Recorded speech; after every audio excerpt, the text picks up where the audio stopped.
the Chairperson of Health, Mr. Nhlonipho Zulu, the nephew of Honorable Miss RZP Zulu, Mr. Bekuyise Majola, the brother of Honorable Miss ZRT Gumede, Mr. Zitulele Mvelase, the father of Honorable Miss ZLI Cele, the Chairperson of COGTA, all councillors of our province who have recently passed on, Amakhosi, Izinduna, and civil servants who also have passed since our last sitting, casualties of road accidents in the province. May we then, honorable members, arise and give a moment of silent prayer to the departed souls.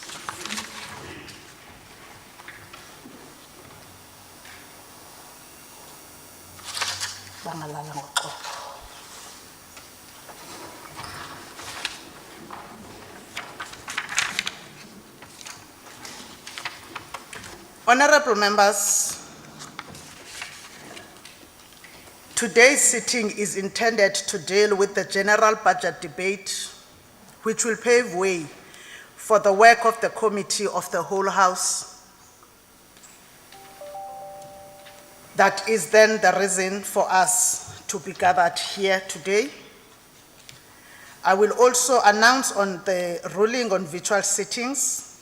Honorable members, you are therefore reminded that this virtual sitting is being conducted in terms of the rules of virtual meetings, read with our existing standing rules.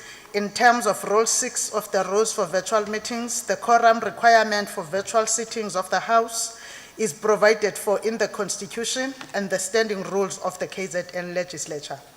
Standing Rule 44 of the standing rules provides as follows, open quote, at least 1/3 of all the members of the legislature must be present to constitute a plenary meeting of the legislature, close quote. The rules for virtual meetings also define present as follows.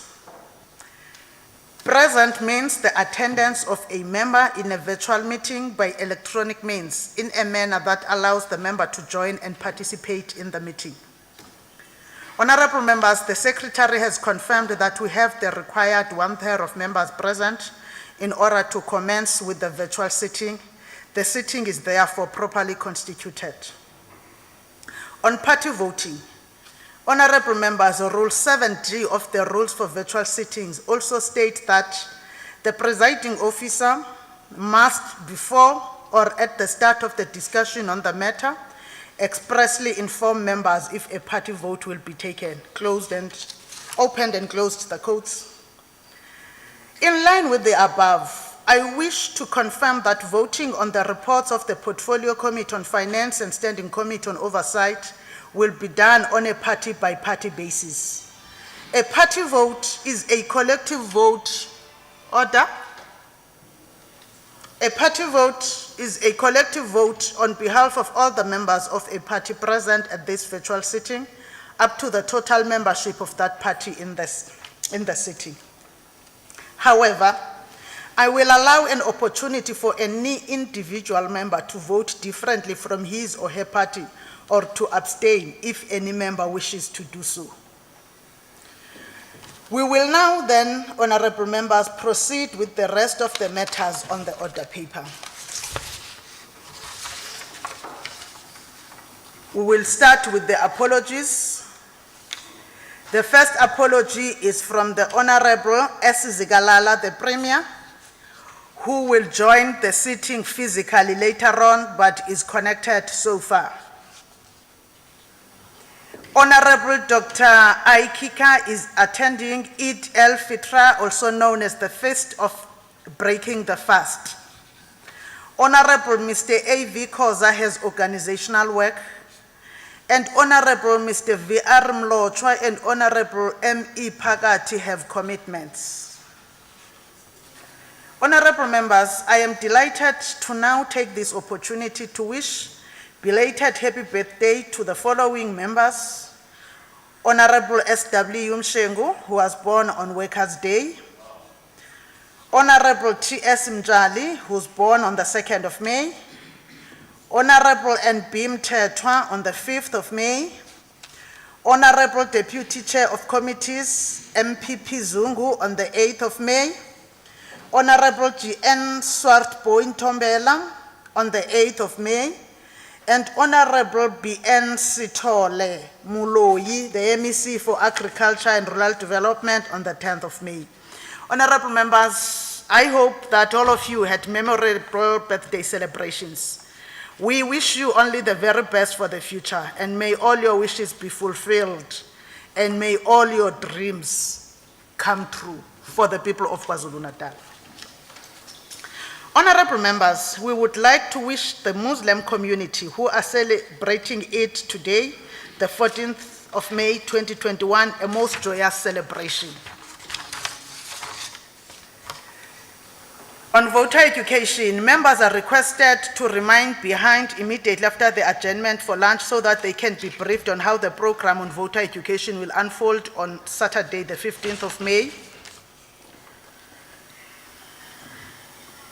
This one, honorable members, I am reminding you for the last time on the submission of disclosure of financial interest forms. Members are urged to submit their disclosure of financial interest forms. The deadline for submission was the 30th of April 2021. Honorable members, as a public representative, there is no reason for you to be reminded about the submission of the disclosure of financial interest form. Therefore, we are only reminding you today for the last time. Know that it's your responsibility and take charge of your responsibility as a public representative. We will now go to announcements or reports by the Premier. Honorable Premier, we give you an opportunity to make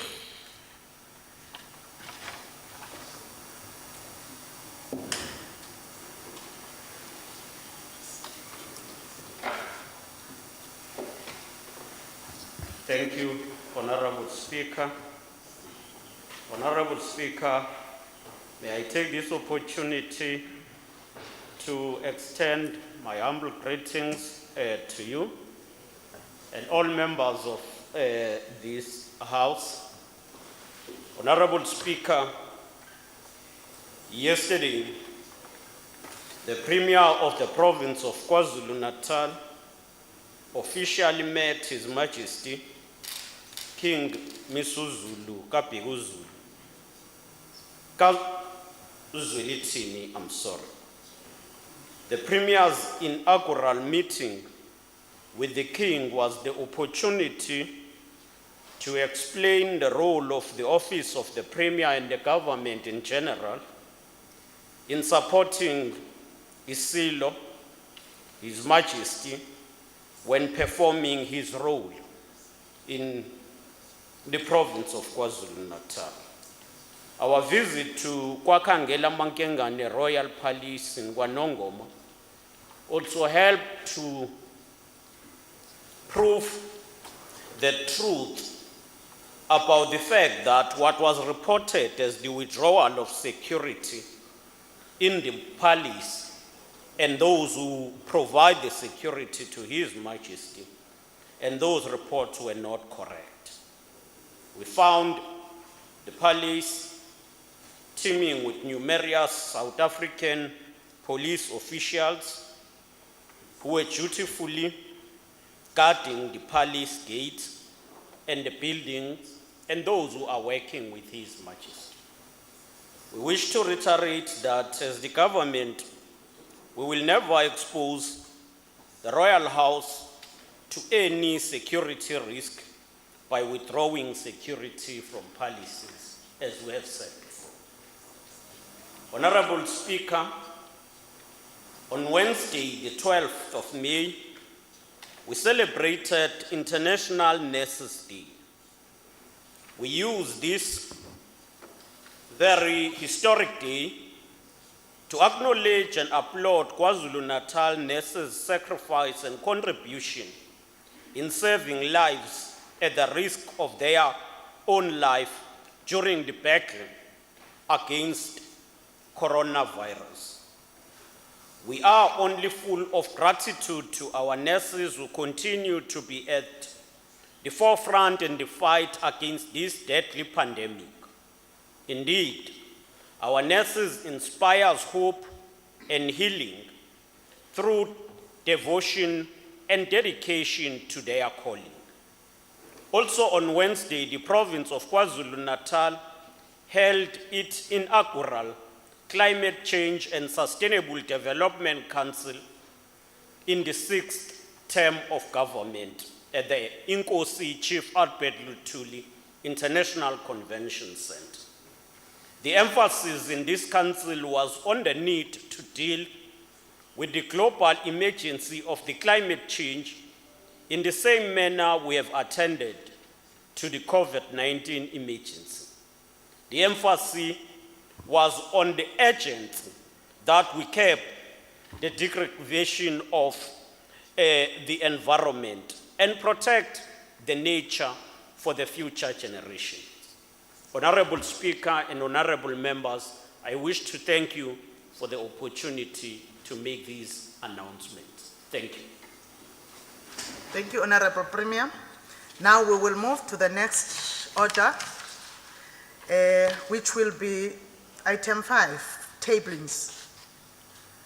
The first tabling is from the KwaZulu-Natal Legislature, the 4th quarter and annual institutional performance and budget reports for 2020-2021. From the Portfolio Committee on the Premier, their report on the 2021-2022 budget report, General Budget Report and resolutions of the Portfolio Committee on Finance on KZN's 2021-2022 MTF budget, Budget Report for Vote 6 Provincial Treasury, Report by the Portfolio Committee on Finance on the KZN Appropriation Bill 2021, Report by the Portfolio Committee on Finance on the Division of Revenue Bill B3 2021, and negotiating mandate on the Division of Revenue Bill B3 2021. The report by the Standing Committee on Oversight on the 2021-2022 budget, report by the Portfolio Committee on Education on the 2021-2022 budget, report by the Portfolio Committee on Health on the 2021-2022 budget, report by the Portfolio Committee on Community Safety and Liaison on the 2021-2022 budget, report by the Portfolio Committee on Arts and Culture on the 2021-2022 budget, Arts and Culture Portfolio Committee 2020-2021 Focus Intervention Study, report by Portfolio Committee on Cooperative Governance and Traditional Affairs on 2021-2022 budget,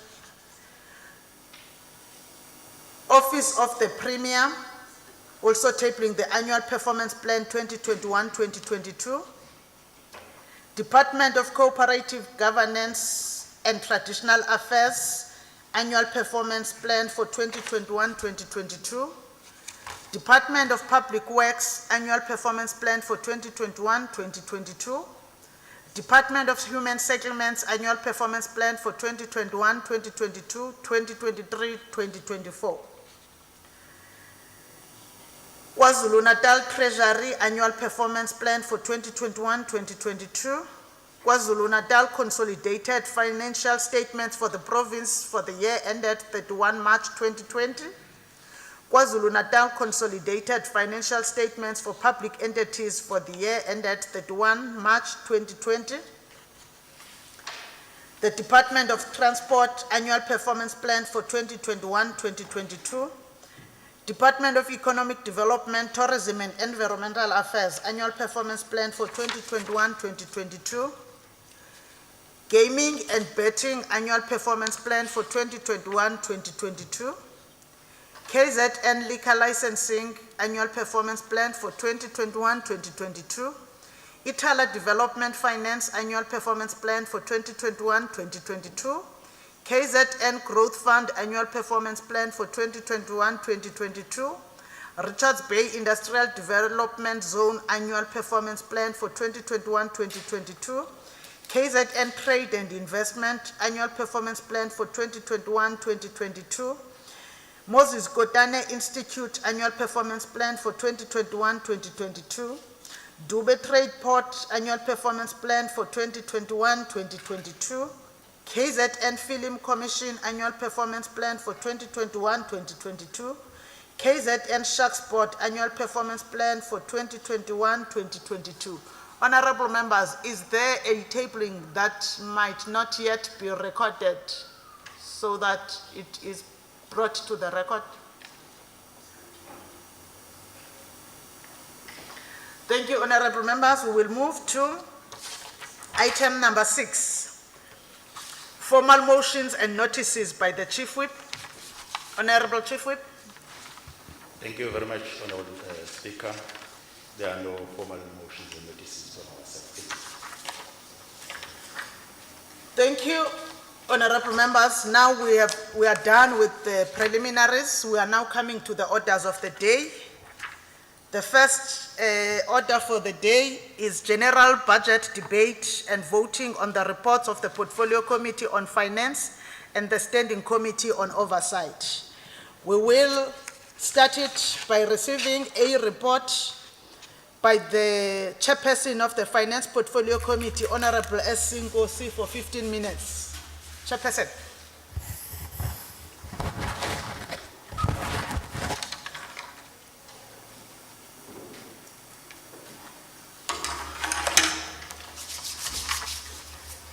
When you are caught unprepared, did not think that I would be called so early.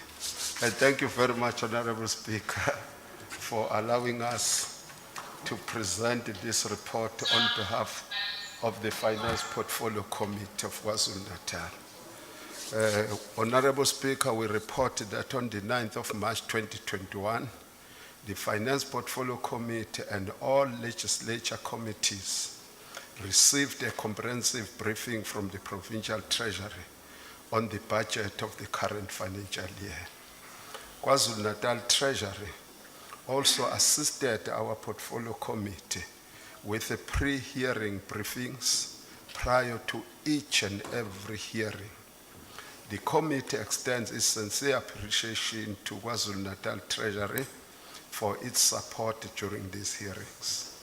The Finance Portfolio Committee held the MTF budget hearings with all the 14 votes of our provincial government and all public entities from the 19th of March to the 11th of May 2021.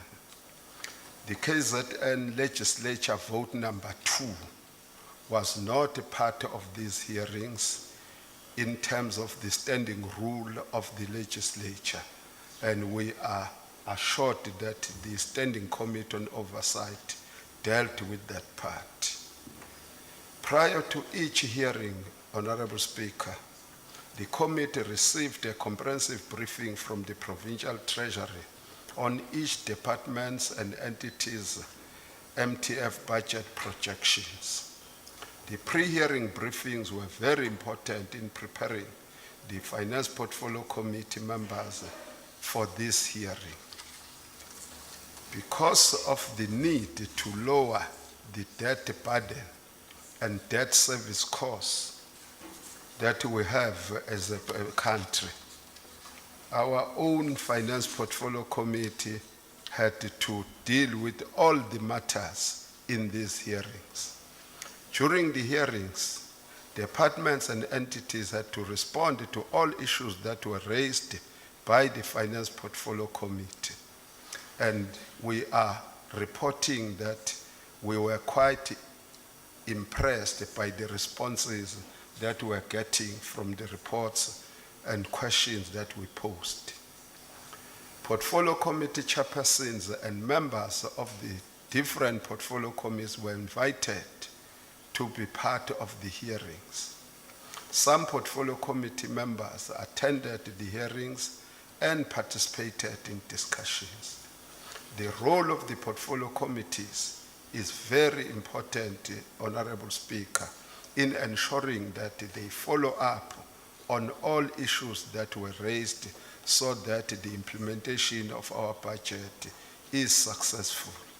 Furthermore, portfolio committees are urged by this House to scrutinize responses to resolutions by departments, as well as monitor closely the expenditure and implementation of the turnaround plans in instances where departments are expected to provide this, to ensure that we spend our budget as per the PFMA.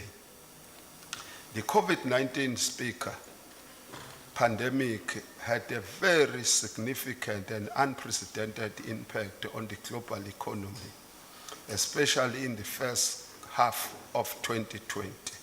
Prior to the COVID-19 pandemic, the South African economy was under distress. We also wanted to remind this House and the people of KwaZulu-Natal that the budget of the whole country had to contract by not less than 7% in 2020. And we are positive that there will be improvement of recovery in the 2021 going forward. The past year saw a significant contraction in our economy, and while the third quarter saw a significant recovery from earlier declines, our year-on-year comparison shows a significant contraction. That's the unfortunate part. In addition, our debt service costs continue to climb, influenced by an elevated sovereign risk premium. This meant that our government had to take drastic steps in order to arrest this challenge. Honorable Speaker, in terms of the annual data updates of the provincial equitable share formula, there is a decrease in the KZN allocation for 2021-2022, while there are some additions in the two outer years. The National Treasury did not grow the outer year by 4.4% as we expected, but reduced the baseline, and this contributes significantly to the budget cuts that departments will report as from today. An addition is made to the provincial equitable share, Honorable Speaker, where an amount of just more than 1.6 billion rand is added to the Department of Health, as we are seeing the impending threat of COVID-19, the third wave specifically. The total amendment to the provincial equitable share is thus a decrease of more than 10.6 billion rand in 2021-2022 financial year alone. On the conditional grant, Speaker, which is of major importance to all of us as the people of KwaZulu-Natal, National Treasury indicated that the budget cuts made against the conditional grant allocation were partly due to there being no provision made for any cost of living increases over the MTF, and as many public servants are paid from the conditional grant allocation, cuts are made in this regard. I think this is understood. Don't want to talk about the zero increase for public servants. I just don't want to deal with that part. The conditional grant allocation increased by 142.3 million rand in the current financial year, but it decreases in the two outer years. That's the most unfortunate thing that requires us to plan ahead so that we meet those cuts that we will experience from the next financial year. The Finance Portfolio Committee reiterates its call to all departments to ensure full expenditure of all the conditional grants, because we will not understand as the people of KwaZulu-Natal when part of our funds revert to the National Revenue Fund. If departments are unable to spend the conditional grants, we advise them strongly that they must at least commit them. By committing them, we are guaranteed that there will be no money going to the National Revenue Fund. On the total budget, Honorable Speaker, we wanted to indicate that from the national, both the conditional grants and the provincial equitable share amounts to 129.8 billion rand in the current financial year. We also wanted to remind this House and the people of KwaZulu-Natal that the limited opportunity for our province to collect our own revenues will amount to just above 3.7 billion rand. Then what does that mean to the whole budget of the current financial year? It indicates that our budget for 2021-2022 financial year will be 133.6 billion rand that is available for spending. And this excludes the contingency fund of just more than 366 million rand. So, Honorable Speaker, allow us to conclude by indicating that we thank the members of the Executive Council, Honorable Premier, all your MECs, the accounting officers, and all the officials of various government departments and the authority and accounting authorities of the various public entities, the provincial treasury in particular, and the legislature staff for their assistance and cooperation during these hearings. I would also like to thank the members of the Finance Portfolio Committee who were camping throughout for almost 2 full months processing this budget on behalf of our people of KwaZulu-Natal. We also want to thank all the committee chairpersons and their members for attending these budget hearings. Having to conclude, I want to indicate, Speaker, that the 45 resolutions that were taken during the budget hearings are hereby submitted for adoption by this legislature. We assure you that everything was done. We think that everything is in order. Thank you very much, Speaker. The next speaker to table the report of the Standing Committee on Oversight is the Honorable N. Ntombela, the chairperson of STACOF, for 10 minutes.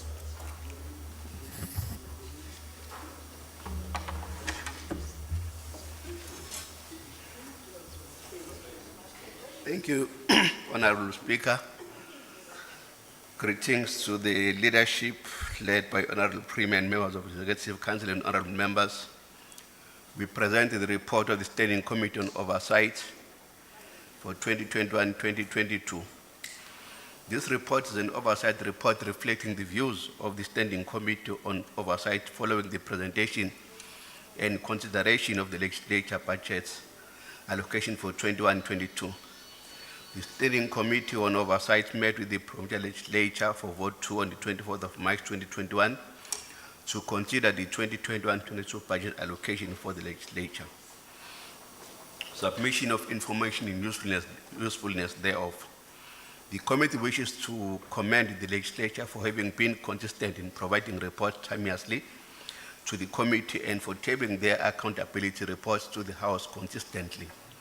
The reports that have been presented by the legislature to the committee have been reliable and have shown the seriousness with which the institution is taking their accountability role. The committee has always been supported by the budget analyst from the Provincial Treasury, Ms. Claire Tribolt, who has always brought the Treasury perspective to the legislature budget. The information provided by the legislature has always been given to the committee, has always given the committee an assurance on the financial health of the legislature. The summary of the budget was reported as follows. On operational budget, 534,000, statutory amount for members, 93 million, of which remuneration for speaker and the deputy speaker is 3,578,000. The total budget is 627,785,000. Total to be appropriated, excluding members' remuneration, is 534,723,000. Responsible MEC, of course, is the Speaker. The administrative department is the legislature. The accounting officer is the Secretary of the Provincial Legislature. The budgetary consideration process, the committee was provided with the documents in November 2020. The consideration of the budget comprised the budget hearing between the legislature and the committee. The committee did not hold a stakeholder session. This is an area that the committee will in future be working on to ensure that our communities also engage with the legislature, APPs, and the budgets.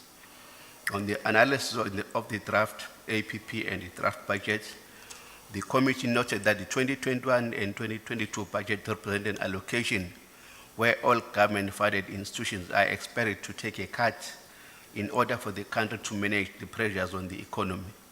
More importantly, this is a budget that had to be designed amidst the COVID-19 pandemic, where as many resources as possible had to be channeled towards fighting this pandemic. The committee was assured that the issue of the MTF budget cuts will be part of an ongoing discussion to be held between the MSC for Finance and the Speaker in 2021-22.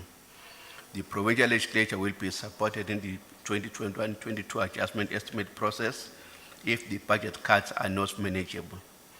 The committee has noted that the reducing the budgets of the legislature has had mixed effects on the work of the legislature.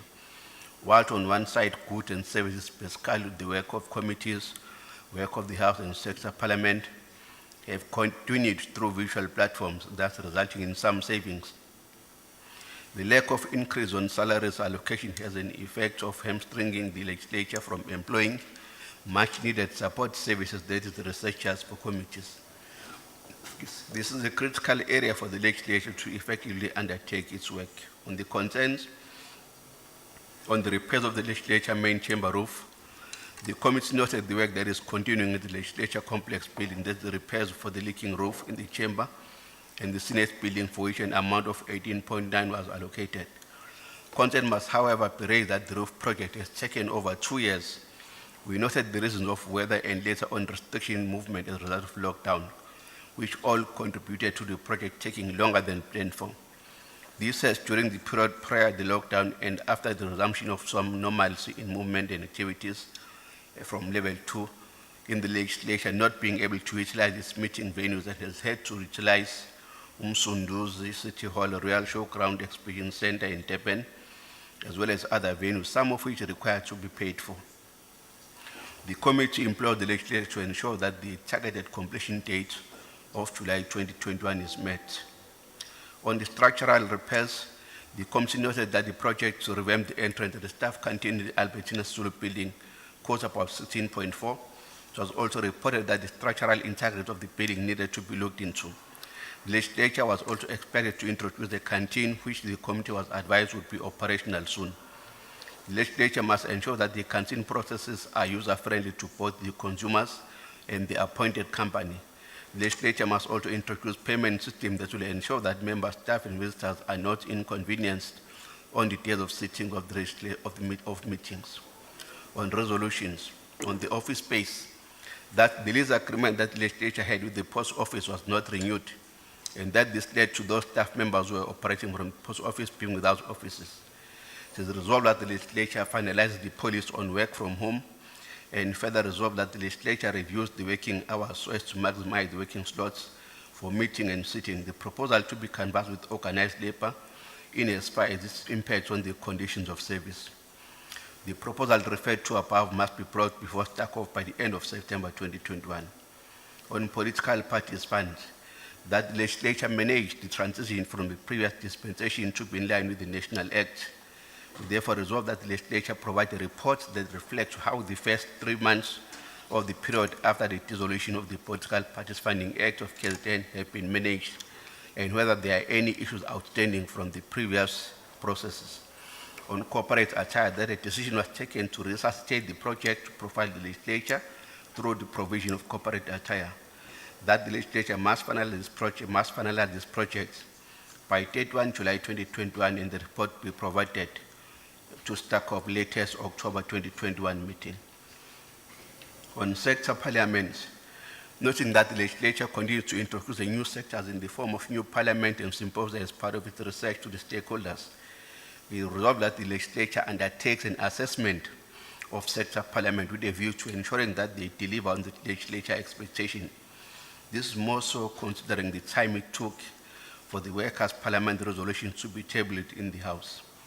On the digitization e-legislature, noting that the strides made by the legislature toward introduction of the e-legislature, the committee resolved that the legislature reports progress towards achievement of various milestones set for the digitization of the legislature process. On the empowerment program, that the legislature is moving towards digitization of its processes and that the process requires both staff and members to be able to operate utilizing the new system, also applying the new technologies. We call upon the legislature to ensure that it also develops the training and empowerment plan for members that will go hand in hand with the digitization process. The legislature to present the plan at the next meeting on the standing committee. All political parties represented in the portfolio committee accepted and adopted the report. Thank you, Chair.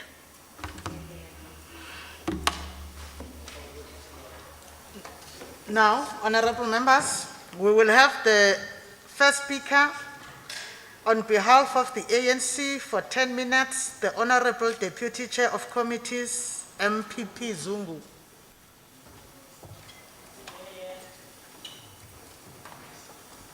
Thank you, Honorable Speaker.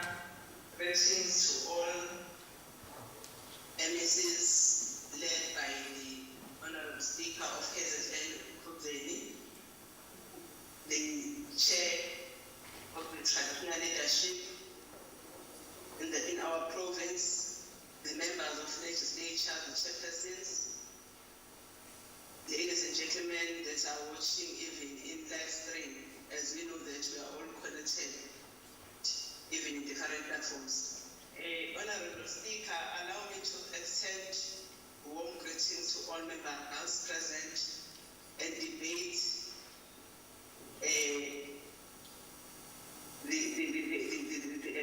my focal point would be mainly in dealing with votes 1, which is Premier, and vote 10, which is Scotland Reg, vote 11, which is Porter, and vote 15, which is Arts and Culture. The ANC, Honorable Speaker, welcomes the budget of 133.6 billion rands allocated to KZN province and over 653 million rands that has been respectively allocated to KZN Treasury. Knowing and taking into consideration that we understand the situation that we find ourselves in, but we think that the leadership that is there is going to assist in ensuring that the backlog that are suffered are being addressed. Honorable Speaker, allow me to zoom in these resolutions and cite that we still challenge when it comes to underspending, which is a crisis because we all know that it has a very negative impact when it comes to the next financial year's budget allocation, because it simply gives an indication that the department was not in dire need of those funds. While on the other hand, we still have concerns and different constituencies of backlogs in terms of the services that we ought to be rendering to our people as government. And the plea or the call, we continue without fail to make that the departments need to ensure that they fully spend their budget so that we reduce the number of protests that we always encounter. Lokho kosiza ukuthulisa le msindo somlomo esibanayo. Kufanele kuqale ukuthi asikhulume ngokuthi sishawa ama-budget cuts okuyinto esiqala ukusiphreza njengoba kade sinesimo se-COVID-19 kanjalo ne-economic meltdown. Kodwa kuyobe kutshengisa ukuthi yinto esivele sidinga thina nayo as abantu abakuhulumeni. Ngoba akusaqala uma ngabe kutholakala ukuthi izimali ezisuke sizabele sehluleka ukuyisebenzisa sendisele emuva.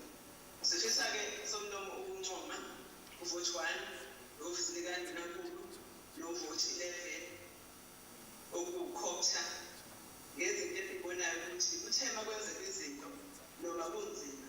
Kodwa babuza lokhu u-ANC akukhulumayo nakuncomayo njalo ukuthi kuyiwe abantu balalele kuziwe izimvu zabo kuziwe futhi ukuthi yona yiphi into abangasizakala ngayo.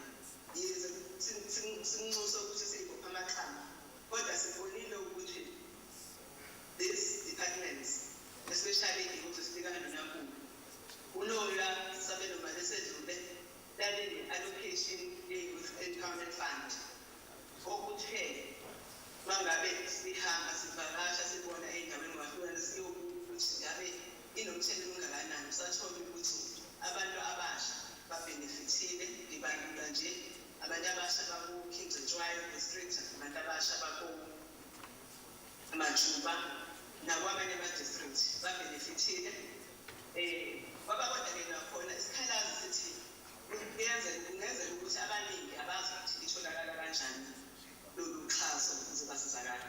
So-ke umnyango kaNdunankulu wabe usuthatha isinqumo sokuthi akuphindwe bazise ngendlela ekahle zindawo zonke. Kungabi just a roll over nje kuphela kodwa ukuthi wonke umuntu abe ukuthi how to access it and then ekugcineni kosuku bese bekwazi ukuthi-ke ithi mayisiba njengoba izobuya nje leyo mali kube lula ukuthi bakwazi ukuthi bazithuthukise. Isiza-ke the young entrepreneur that we have ezobe ikhulumisana futhi kakhulukazi leyo nto ngokwe-economic recovery as the province yaKwaZulu-Natal. Kepha ngenxa so we cannot cry about the fact that the last financial year it was rolled over because we are 100% sure that when it is reopened, there won't be any problems. But instead, the youth will benefit, which will contribute to the economic recovery as well as currently facing the economic crisis. We also note that COGTA had taken the position before not to fee or add when the advocate that are existing in the community development work field. But seeing the need, KwaZulu-Natal bethola ukuthi kunesikhalo noma ukuba kukhulu ukukhala uma ngabe ukuthi endaweni ezemakhaya abantu abakhona abaningi amakhansela wakwazi ukuthi azikhave indawo bathele isizwe lezi zakhiwo zama-community development workers. So-ke ukhotha ukuzobe sibona ngokuthi kulo financial year yamanje bazokwazi ukuthi babhajethe ama-position awu-10 ukuzama ukulekelela lapho. Lokho bekuyisizabelo esikhulu omunye nakuba sengiqasisile encane kodwa kuthina esaziyo indawo nesibonayo lapho abantu abasola khona noma abathola khona kanzima njengakundulile nje lapho uthola ukuthi iwadi ngendlela edlaleke ngayo ingaba ama-1 out of 4 ukwenza ukuthi umsebenzi ungenzeki kahle.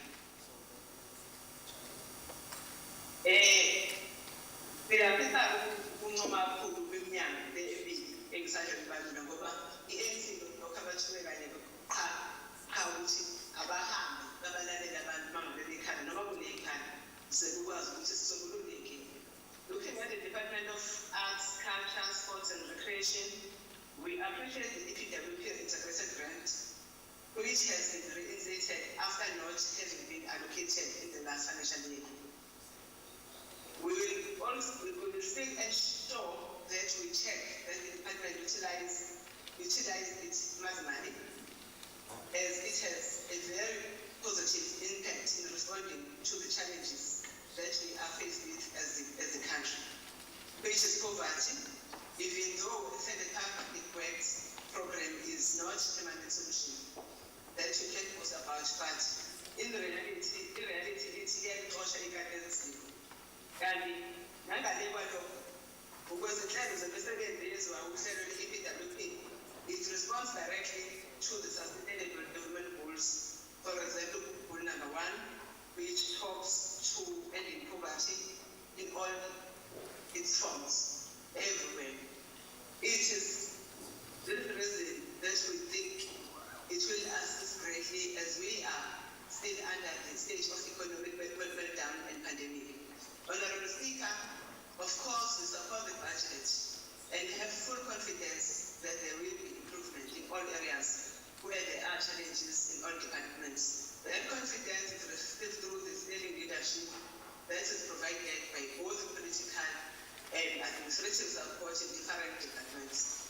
Of course, Honorable Speaker, if we adopt a motto that says the time is always right to do what is right, and doing it right the first time, we will definitely win this war that we are faced with as a country.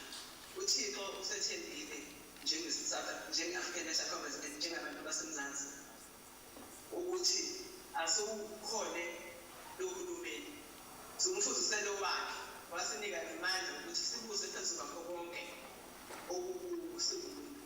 Namanje izingqinamba esibhekene nazo ezibukeka zinkulu azinkulu ukuba zingenqutshwa. Ngiyabonga. The next speaker for 10 minutes for IFP is the Honorable Leader of Official Opposition, VF Hlabisa.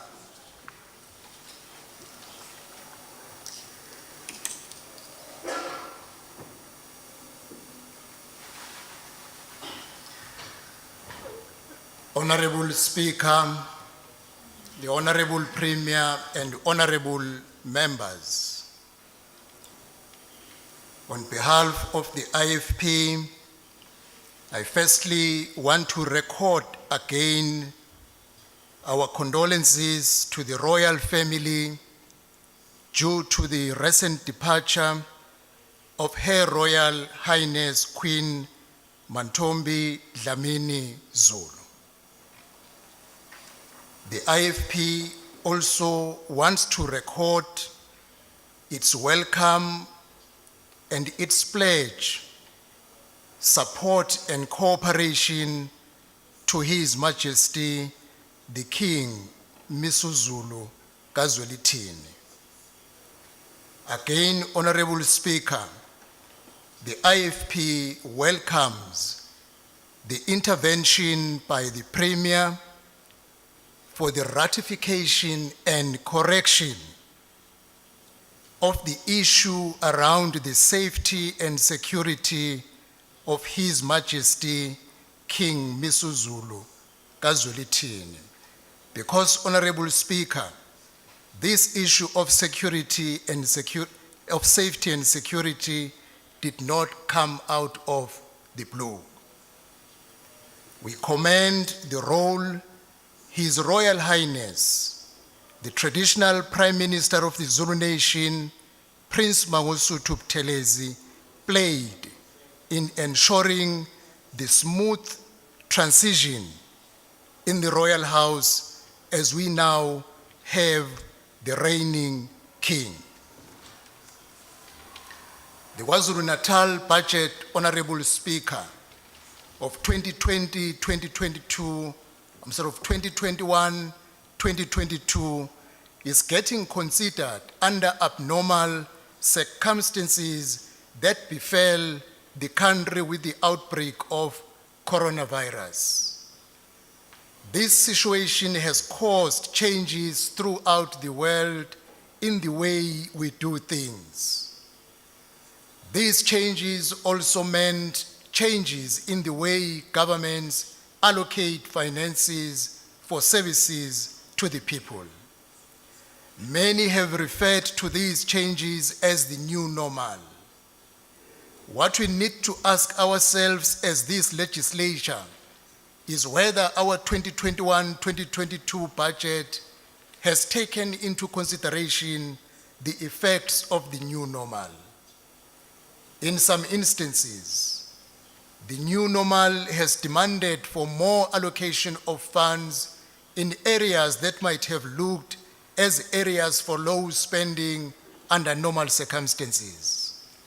In other instances, it has demanded that areas which may have been considered to be of high spending be cut down dramatically. The outbreak of the pandemic has caused some of the factories and industries either to shut down, to scale down on production, to cut down on export and imports, or to cut down on hours of work. All these have resulted in job losses and income losses by many and greater reliance by more citizens upon the social services of the country. This means a much more increased social spending in the budget of our country.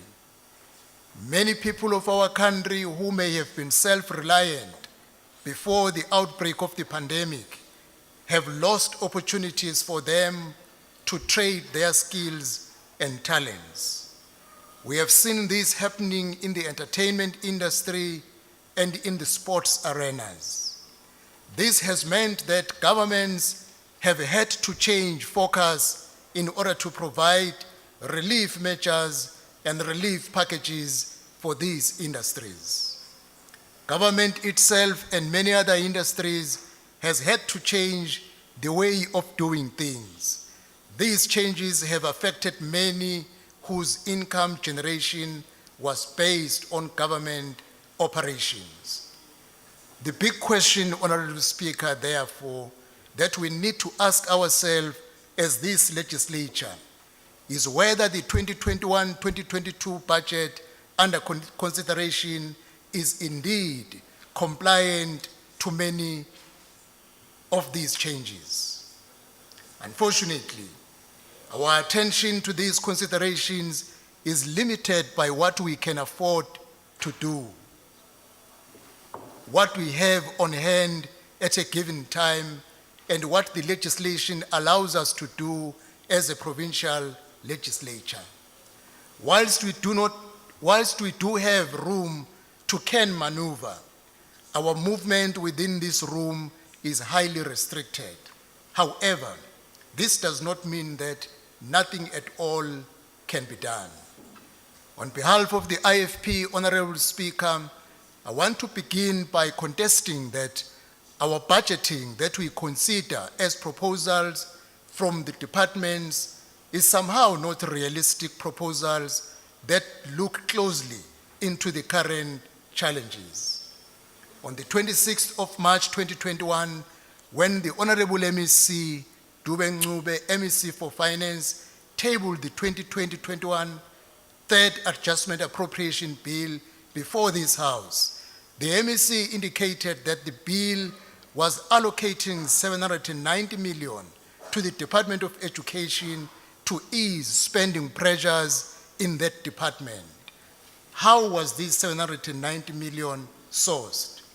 The MEC indicated that this money was surrendered back to the provincial treasury by 12 departments that projected underspending in their budgeted allocation.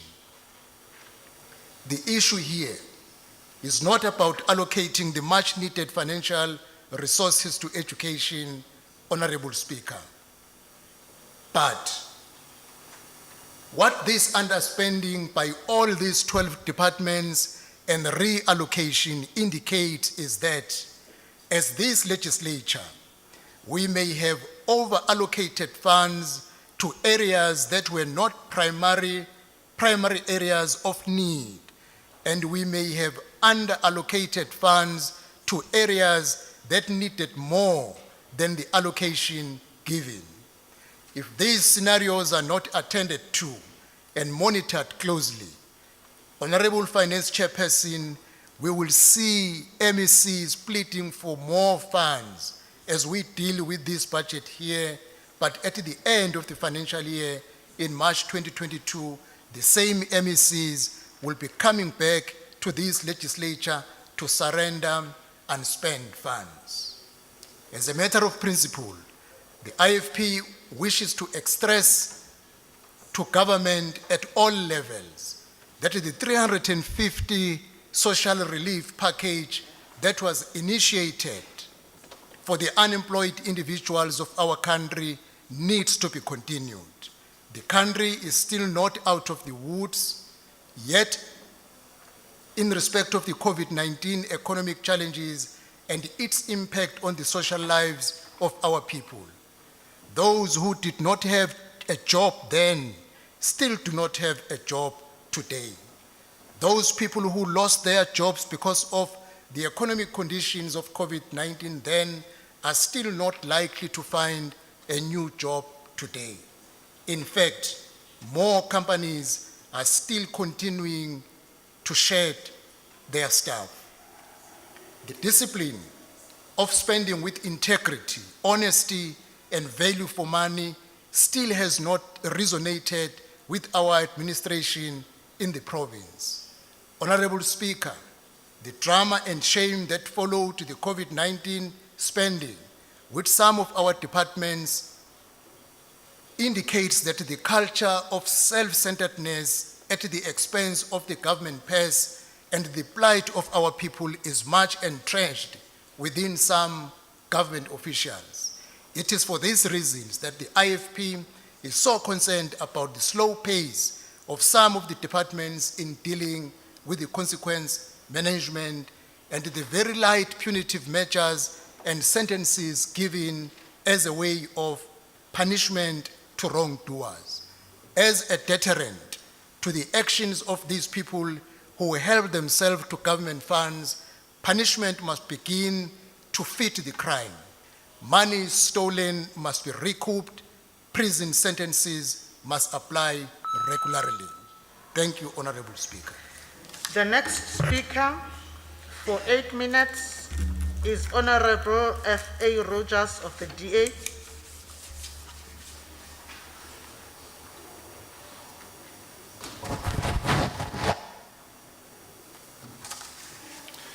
Yabulela Somloma Mama. Madam Speaker, allow me first to officially, on behalf of the Democratic Alliance, to welcome His Majesty Misuzulu Kazwelithini as the monarch to the royal nation. We wish him good health and wisdom as he begins this new chapter in the history of our province. It is often said that during the times of sorrow, new futures are born. We look forward to welcoming His Majesty into this house and building a mutual and fruitful relationship. Madam Speaker, Richard Rumelt had the following to say in his book, Good Strategy, Bad Strategy, and I quote, "Bad strategy is more than just the absence of good strategy. Bad strategy has a life and a logic of its own, a false edifice built on mistaken foundations. Bad strategy may actively avoid analyzing obstacles because a leader believes that negative thoughts get in the way. Leaders may create bad strategy by mistakenly treating strategy as an exercise in goal setting rather than problem solving. Or they may avoid hard choices because they do not wish to offend anyone, generating a bad strategy that tries to cover all the bases rather than focus on resources and action. The creeping spread of bad strategy affects us all. Heavy with goals and slogans, the national government has become less and less able to solve problems." I close quote. Madam Speaker, what an apt description of where we find ourselves during the 21-22 budget allocations. And indeed, the further challenges that await KZN as we implement this proposed budget. For far too long, we've been speaking about building a capable and ethical state, a state that is effectively able to implement its mandate within the boundaries of its financial, and human resources. As Rumelt wrote, leaders may create bad strategy by mistakenly treating strategy work as an exercise in goal setting rather than problem solving. The warning signs were all there that KZN lacked the capable state. Clearly, it's all been about goal setting and not problem solving. If this approach had been adopted, we wouldn't be in the position we're in today. The Auditor General, Madam Speaker, his findings continue to be a stark reminder of the continued failures. And I quote the AG, "Greater discipline is required in implementing basic preventative controls that will translate into sustainable improvements," close quote. It was also a concern that the province continued to have the highest irregular expenditure amongst all provinces, totaling 9.75 billion, with a closing balance of 44 billion. As Rumelt states, leaders may have to avoid hard choices because they don't want to offend anyone, generating bad strategy that tries to cover all the bases rather than focus resources and actions. A capable state cannot operate on a bloated bureaucracy, sustained by ineffective cadre deployment. For far too long, Madam Speaker, we've seen department after department, year in and year out, failing to fill not only senior posts, but also critical and non-critical posts. This simply means that had the province removed those positions by now, we wouldn't be in the position we're in now. Yet, every year, we continue to budget for these. Now we find ourselves in hard economic times, and we face a compensation crisis. We are now forced to implement two types of provincial equitable share fiscal consolidation cuts, cost of living increases, and reduction in headcounts. The reality is that it's all a little too late. This should have been done long ago. Had this been done, we would not have had to cut the budget by over 10 billion this year and 14 billion in the 22-23 year. As Rumelt wrote, perhaps this is a case of leaders not wanting to offend anyone, because I personally can see no other reason for not having taken these steps timeously. We are now left with no choice. Fiscal circumstances have become our master and dictator. We have become a slave to the fiscal circumstances. Added to this challenge was, of course, the fact that wage negotiations have still not yet been concluded. The chance of the 0% increase being adopted on the cost of living adjustment appears to all impossible. I was interested to see my good friend, Honorable KK Nkosi, who wanted to avoid this issue. But as leaders, we can't avoid this issue. Speaker, on a positive note, when I engaged with National Treasury, they did indicate, interestingly, that National Treasury has indeed got a contingency fund should the wage negotiations not agree on a 0% increase. The sad reality about that, Madam Speaker, is that once we take away from any contingency reserve, it has impacts on the outer years for us. Rumelt talks about a good strategy having three elements: diagnosis, guiding policy, coherent action. Had we achieved this, we would not be in the position we were forced, because of circumstances, to implement decisions that will ultimately have a negative impact on service delivery. The significant cuts on the Department of Agriculture and Rural Developments will result in the department running at 76% capacity. This, Madam Speaker, is a critical department that should be operating at 100% capacity to ensure food sustainability, economic growth, particularly in our rural communities. You see, Speaker, heavy goals and slogans like radical agrarian socio-economic transformation are a bad strategy. With this department now being financially hamstrung, we will never see this radical agrarian transformation. Again, proof that slogans are not yielding the desired results. If one looks at the committee's the committee's resolution 66 of 2021, where farms located in the Moy River area lie fallow and unproductive, they cannot be part of radical transformation. And this, Madam Speaker, is no isolated case. Just a year ago, the Premier invited me to engage with him on agricultural challenges, and I shall report back later. Thank you, Speaker. The next speaker for 10 minutes is from the ANC, Honorable S.M. Sonjika, Chairperson of Triple P.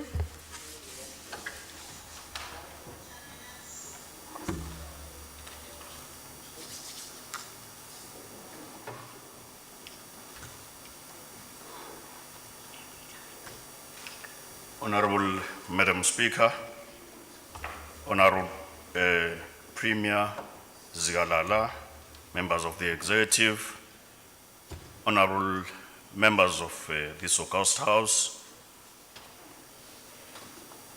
ladies and gentlemen,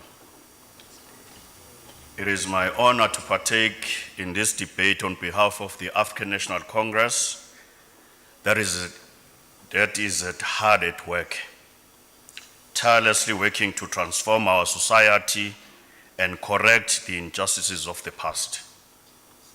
Today, we are inspired to be standing on the shoulders of giants like me, Charlotte Maxeke, who was born 150 years ago, a selfless leader of the working class who was a voice for the voiceless. Hence, it is crucial that at all times, when we are discharging our duties to the nation, we do so with dignity, integrity, and diligence as the servants of the people of KwaZulu-Natal. Honorable members, our Chairperson of Finance, Honorable SC Principal Nkosi, has articulated our portfolio committee views eloquently. Therefore, allow me to focus on few votes that touches on certain departments that are very crucial in this province in changing the lives of our people. Honorable Chairperson, we know that the Department of Human Settlements has not met its target in terms of the delivery of title deeds.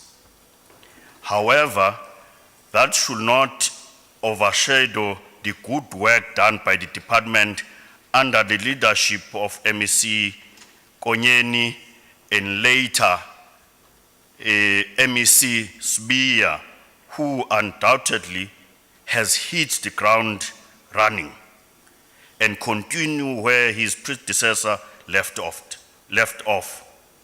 We have been observing the Department of Human Settlement crisscrossing the province, handing over title deeds to our people. People who never thought one day would own a house with a title deed, today own houses and land. This government works hard to bring dignity to the disadvantaged communities. The ANC in its 54th National Conference resolved, I quote, that there is a need for the rolling out of title deeds to Black South Africans in order to guarantee their security of tenure and pride themselves with instruments of financial collateral, end quote. This program is in line with the Freedom Charter, which promotes the provision of housing, security, and comfort. We would like to commend the good work done by the employees of our government in this regard. With that said, Honorable Speaker and honorable members, we note the reduction in the in the budget of the expanded public works program, which we are against, and of course, because it leads to many job losses. However, we note the fiscal strain faced by our government at all levels, which by no means justifies that there should be loss of jobs, because we are about job creation. We note that there is a distortion as well out there about why this program was started. There are those who are spreading lies about this program. This program, the idea of this expanded works program was to help our people to get temporary relief as they also help carry out social useful activities. It was never meant to be a program that employs people permanently and we are told we pay people penance. But those people who are in this program, they appreciate what government is doing, because to an extent, mothers who are cleaning veggies on the side of the roads, they are able to put food for their kids, and they are able to take kids to school, some of them. Honorable Chairperson, we want to register our disappointment by the non-filling of vacant posts by the Department of Transport in our province. Unemployment continues to escalate in our country due to many economic factors, which some have now been exacerbated by COVID-19 pandemic. Therefore, we are making a strong call upon officials of the department to rise to the occasion and do what is required from them. Honorable Chairperson, we also note the disappointment of the incomplete infrastructure programs of the department due to criminals who disguise as business forums. These business forums are not only seen in an area where we were told about the bridge in Mzumkulu, but they continue to spread around the province. And we want to call our government to act and act decisively against those criminals.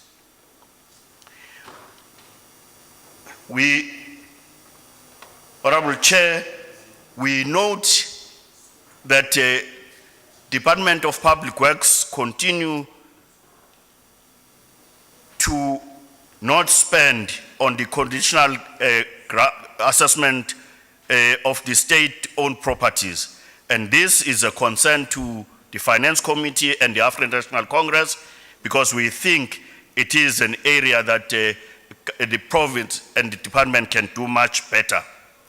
Honorable Chairperson, Honorable Speaker, pardon me, we also want to call the government, Honorable Premier, that there are officials who continuously not doing what they are supposed to do. And this, according to us in the African National Congress, must be stopped. Some of the departments are not spending money simply because officials, they are getting away with it. And we think, as the ANC, the executive, the legislature, we must be vigilant on our oversight, because our people deserve the officials who are serving them, who are committed, and we will not allow monies that are not spent because officials are not doing what they are employed to do. The ANC support the report by the Chairperson of Finance. Thank you very much, Honorable Speaker.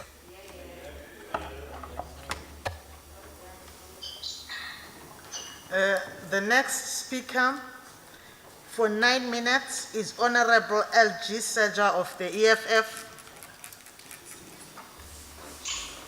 Thank you, Honorable Speaker. Greetings to you and also greetings to honorable members.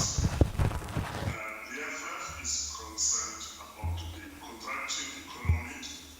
This pandemic has really dealt us a big blow. We hope that the country's economists work around the clock to come up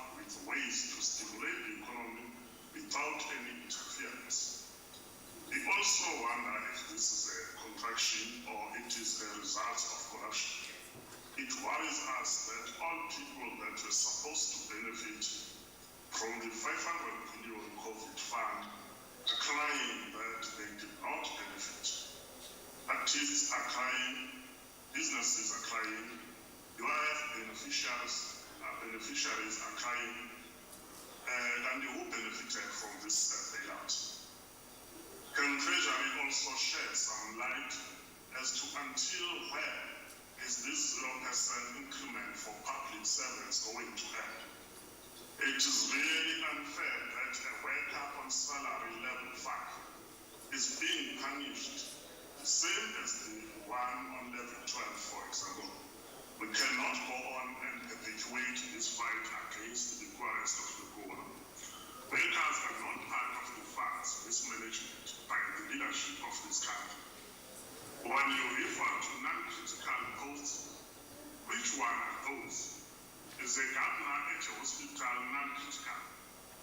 When you keep talking about the formula to calculate the equitable share, this to me sounds like mathematics.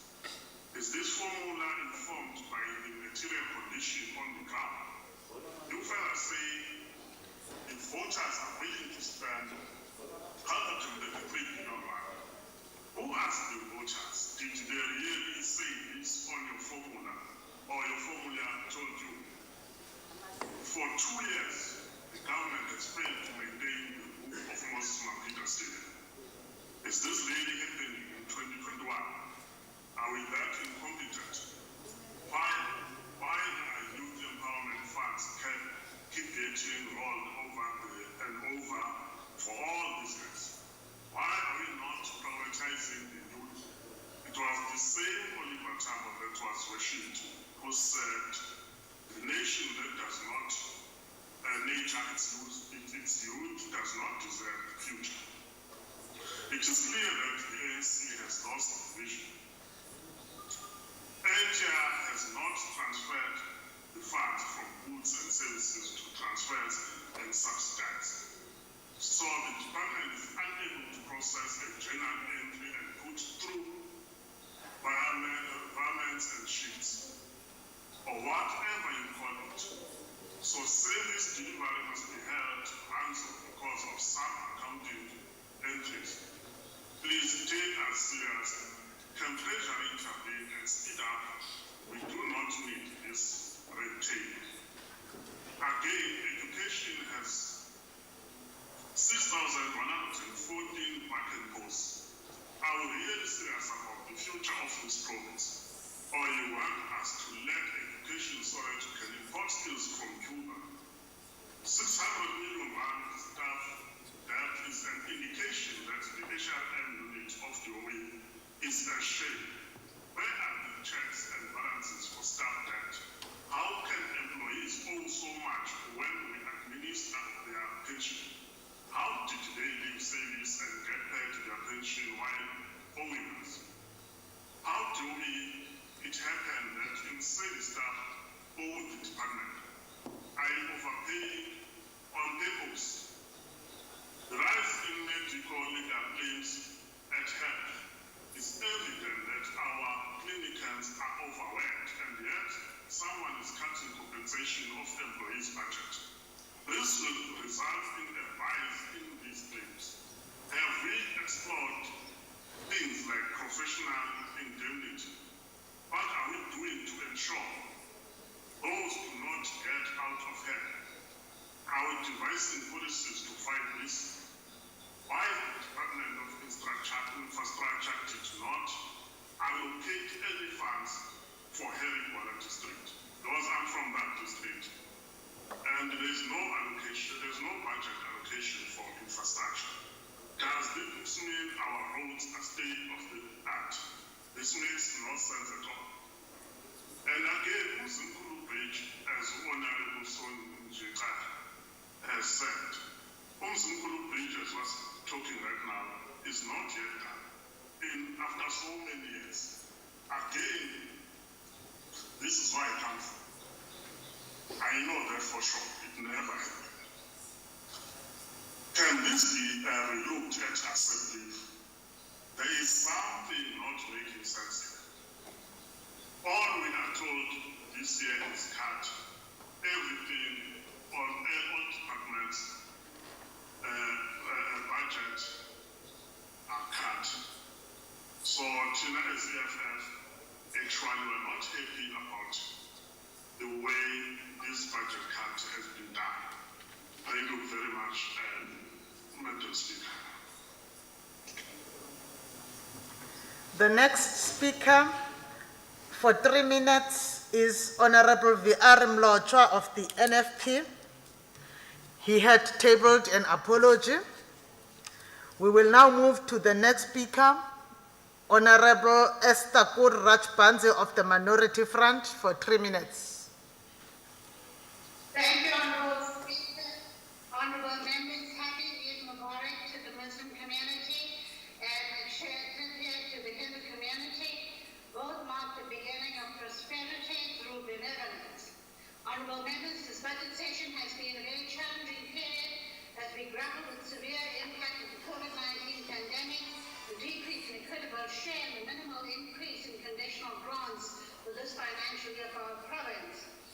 However, this does not mean that we mustn't change the way we've been working, and the Minority Front calls on a change of the culture of business as usual in the prior years, and with all the underspending and overspending that we have seen, because these have definitely indicated weaknesses in the approach of performance budgeting, something that we had adopted terms before. And we are sure if we do not do this, that we will face a lot of chaos and anxiety in our province. One of the departments that's really worrying me is that of health. We are seeing that there are weak, aspects in disaster management, and especially with the Department of Health and the rollout of the vaccine. This is very worrying. When you see the queues of healthcare workers waiting to be vaccinated at the last minute rush, you're looking at the over 16s that are very anxious about their days coming in. But what is the biggest problem is that to date we have never known even the price of what one vaccine costs from Pfizer or from J&J. And why I'm saying this is because I do not believe that we should, as a developing country, there should be monopolies, operating in our country, holding us to ransom. And the reason I'm saying this is the Minority Front is calling for the opening of the vaccine markets, whereby the private sector in our country must be allowed to negotiate with various producers, and we must give the general public choices. Honorable Speaker, we have also passed many pieces of legislation in the recent years, but we have to ensure that our executive and senior officials report on effective and efficient regulation making. I know Honorable Rogers was speaking about good strategy, bad strategy, but let me tell you one thing that we have to focus on. We've got to get more training programs and workshops as members of parliament, as bureaucrats, etc., on regulation making. If we really want to make a dent and we want to deal with this budget crisis, the NF acknowledges that we have not paid lip service to corruption, but unfortunately, long outstanding investigations, common cases show that the delays are about double talk. Double talk cannot exist today. It mustn't become our trademark as politicians, because for far too long we have very powerful committees, but they just conveniently cooperate with each other. Rather now, we must take the adversarial position to fight. And I'm saying this because the MF is supporting both the finance and statutory reports. Honorable Member, your time has expired. Credibility crisis. Honorable members, I know we don't usually do this, but I think we're now forced. We are requesting our guests, the members of the Fourth Estate, to really ensure that they do not, even by default, become part of the proceedings through their gadgets, also impeding in the manner that we're running the House. It's an appeal. We will now go to the next speaker for 10 minutes. For the ANC, the Honorable M. Govender, Chairperson of SCOPA. Thank you, Chairperson. On behalf of the African National Congress, I wanted to speak today. Let me commence by recognizing May as Workers' Month and acknowledging the vital role that workers play in building our country and its economy. Indeed, all of us owe a huge debt to the workers of this country whose blood, sweat, toil, and tears have shaped the country and created the firm foundation for us to build on. However, it is unfortunate that those who have been worst affected by the effects of the COVID pandemic are the workers and the poorest of the poor. It's an accepted fact that the more privileged amongst us have escaped the worst ravages of this pandemic, whilst the poorest and most vulnerable have been severely hit. But this is not a time to throw up our hands, point fingers, or blame. What is called for is decisive action and a way forward. And in this regard, Honourable Speaker, let us commend the Honourable Premier and his team for moving swiftly to ensure that the KwaZulu-Natal economy survived and for launching bold initiatives to rebuild the economy, create employment, and introduce new economic growth paths. Honourable Speaker, the KZN Economic Recovery Plan is an excellent initiative with the province reprioritizing existing resources to support ailing businesses as well as provide a safety net for the poor. And we must applaud the support for localization and the promotion of locally produced goods. In this context, agriculture has been identified as one of the most important drivers of the economy and is being used to promote inclusive growth and job creation. The program of the department will include livestock production, mechanization, as well as veterinary supplies. And we are pleased to see, Honourable Speaker, that funds are being expended to institute a provincial food security program through the revitalization of the One Home, One Garden initiative. As has been much discussed, the provincial equitable share suffered sizable cuts, and this has resulted in all provincial departments having their budget allocation slashed, with one of the areas most severely impacted on across departments being the compensation of employees. In the Department of Agriculture and Rural Development, the number of posts to be full have had to be reduced, resulting in the department having to operate at around 76% of its approved staff. This obviously impacts negatively on critical service providers, including veterinary services, research and admin support. We welcome the support for producers and the creation of more job opportunities through the EPWP and PIC. The department has, however, consistently underspent over the past 3 financial years, and this is a cause for concern because the under-expenditure of conditional grants such as CASP, Elima, Leketsima, and others has actually resulted in the funds being cut, the funds of the department's conditional grant allocation being cut. Honourable Speaker, let me then go to the Department of Economic Development, Tourism and Environmental Affairs. And this department, while also sustaining budget cuts, has a key role in the reconstruction and recovery of the provincial economy and has had to look at reprioritizing funds to cater for job retention, job creation, investment in infrastructure, SMME support, industrialization, and localization. The Finance Portfolio Committee notes that the department has budgeted to fill all 102 vacant posts within the establishment in 21-22, and we want to report about the filling of these posts as well as an indication as to whether all these posts that have been budgeted for will be filled in the financial year. We are also concerned about the non-provision over the MTF in respect of transfers to municipalities, because projects for development and upgrading of airports and the Machobela Light Manufacturing Center are budgeted for under goods and services rather than under transfers to municipalities. And we would want a report as to why these funds that are supposed to be transferred to municipalities are budgeted under goods and services. And we also want a time frame for the transfer of these funds. We are also concerned that service level agreements between the department and municipalities allowing for the transfer of funds have not yet been finalized. Honourable Speaker, the rationalization of public entities is a very good way of streamlining costs, cutting them and introducing greater efficiencies. But this process has been long drawn out and is not yet concluded and has resulted in difficulties for public entities who cannot fill critical vacancies and the like. We are then urging for a speedy conclusion to the process, and we want a progress report about timelines for this conclusion.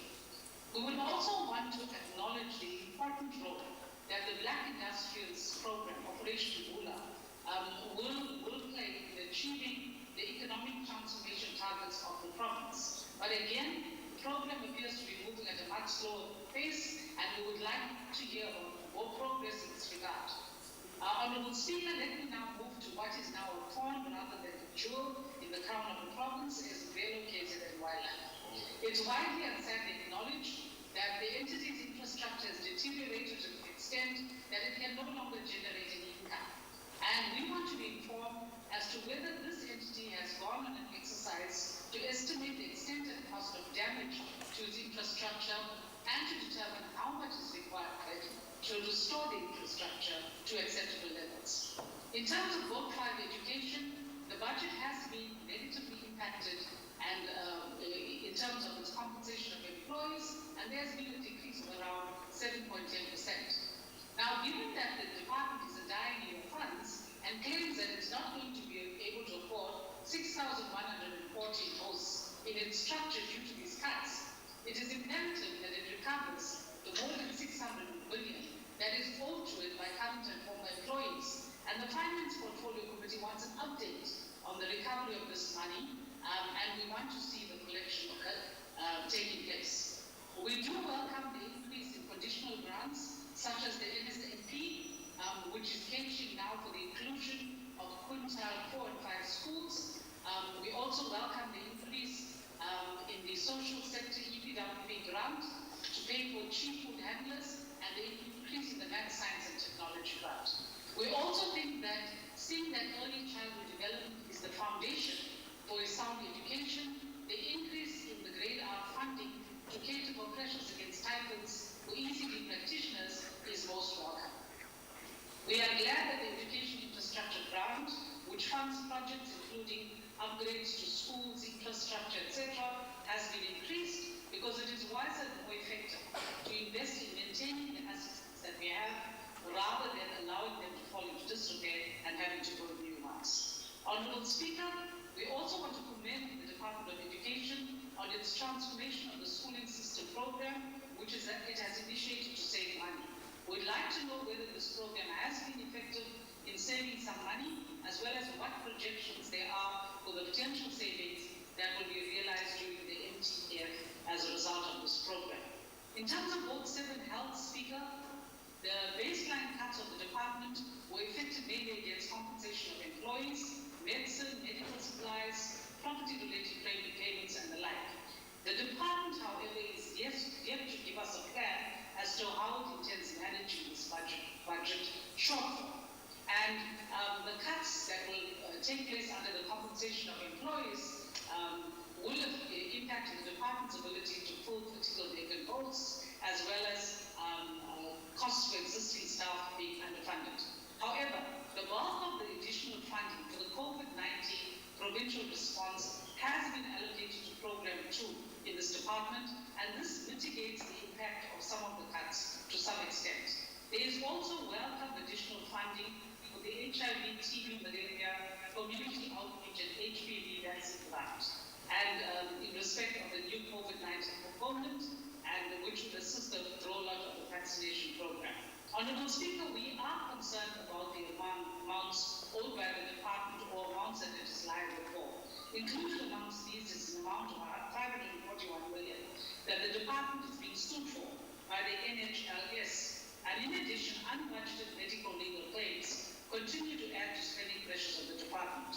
We want to know what progress has been made by the specialized unit formed to address the possible claim, and what progress there has been in the establishment of centers of excellence to treat claims rather than have large financial settlements. We also want to know whether the department has allocated sufficient funding to pay for staff who work in these centers of excellence. Honourable Speaker, given that we are on the brink of the commencement of the COVID-19 vaccination program to the public, we want to know whether the Honourable Member, Honourable Govender, thank you. The next member for 3 minutes is Honourable M.E. Pakati of the ATM. He had tabled an apology. That is definitely a problem with the system of the House then. Members, those who are also linked, who are here, thank you. Then the next speaker for 3 minutes will be Honorable S.E. Manqele of the ACDP. Thank you, Madam Speaker. As ACDP, the process of inside the draft of established in 2018-2019 in line with the new development for all treasuries. However, we are concerned that out of 54 municipalities in KwaZulu-Natal, 8 municipalities has been placed under the administration due to the total collapse of service delivery, and the number of South African municipalities are not performing at the level required and expected by law and citizens who foot the bill for the administration of such municipalities. This parallel state of affairs is mainly because of a weak system of monitoring and evaluation, the incapacity of councillors and officials to monitor, protect, and finance, the non-existence of or poorly resourced monitoring and evaluation units add the salt to the wound. As ACDP, we feel that the department responsible for local government in this province must link the best performing municipalities with underperforming municipalities. The suggested linkage could take the form of multi-political and technical meetings or workshops in areas where weaker municipalities are not performing well. These meetings or workshops can become catalysts in the sharing of various of knowledge and skills relating to the monitoring and evaluation environment. Thank you, Mr. Speaker.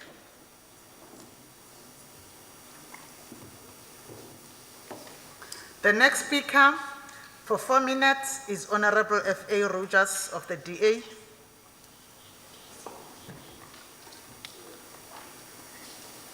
Thank you.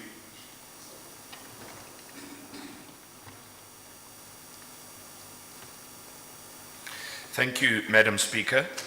Continuing where I left off, when I met with the Premier at his request, which I'm grateful for, I raised concerns about the state farms in the Gundrift Valley in Harding. These farms were some of the most productive farms in the area before they were purchased by the department. Since then, they have wasted away with zero farming taking place. This is not the first time I'd raised this. I previously raised it with the then MEC of Agriculture, Cyril Xaba, and actually took him on an oversight of the area. I further arranged a meeting with local farmers who showed interest in assisting emerging farmers to develop the farms into productive units, creating jobs and stimulating the local economy. I'm told nothing has happened on the ground in Harding. I continually hear the words that the private sector needs to come on board with economic development and growth in our province. When it's offered, it's ignored. All the ingredients, Madam Speaker, are there for us to create a good story. Instead, it's nothing more than sloganeering and more bad strategy.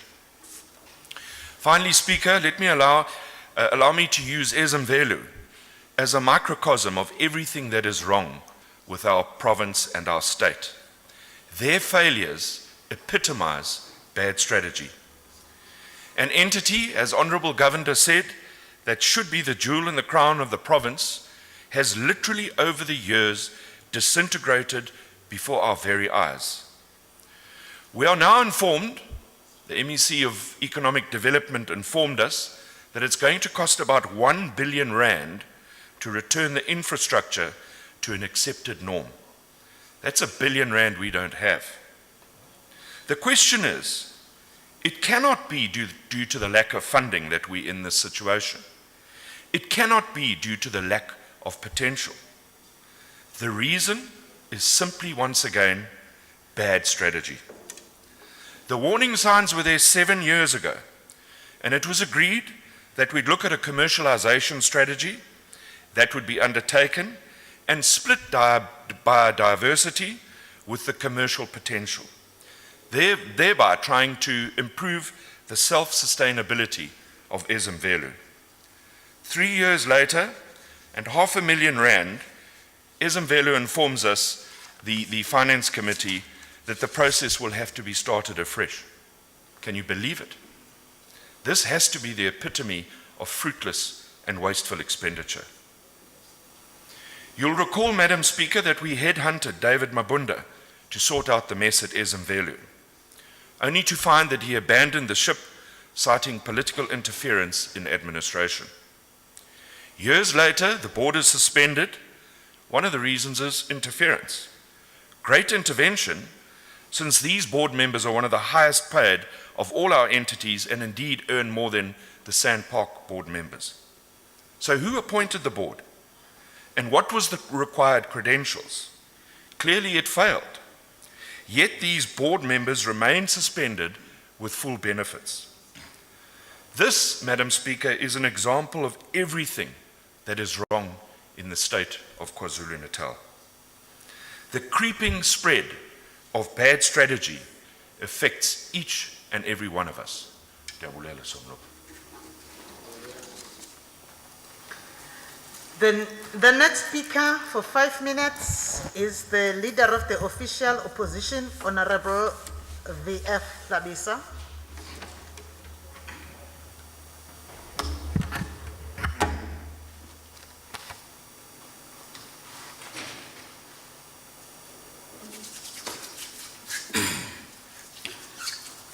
Honorable Speaker, I left off when I said monies stolen must be recouped. Prison sentences must apply irregularly to government officials who embezzle public funds.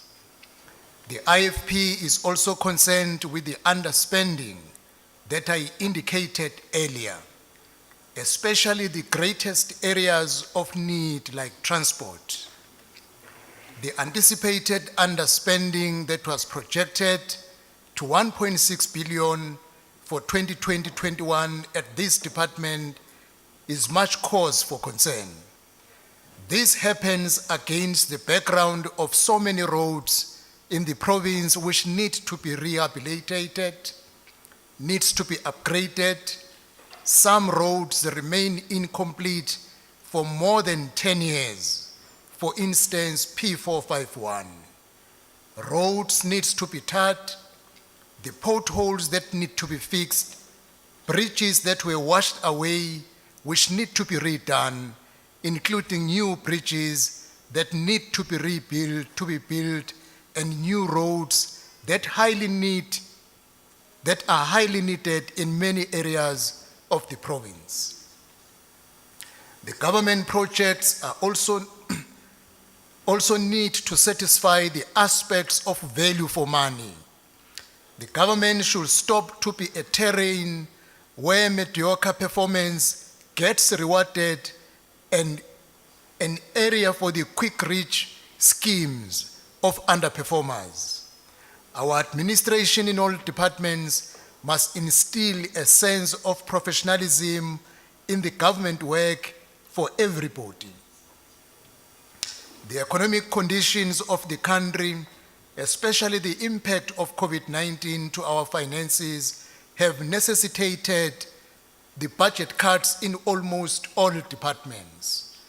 The Treasury reports that in 2021 of this MTF, our province has lost 7.1 billion.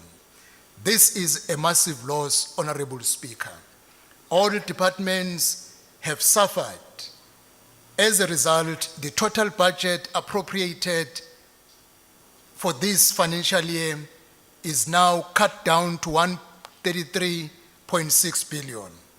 This massive decline calls for high levels of prudence from our departments. It entails strict adherence to annual performance plans and strict compliance with all spending legislation in question. This decline also means that the speed with which province had set up in delivery of services to our people will be affected in certain areas.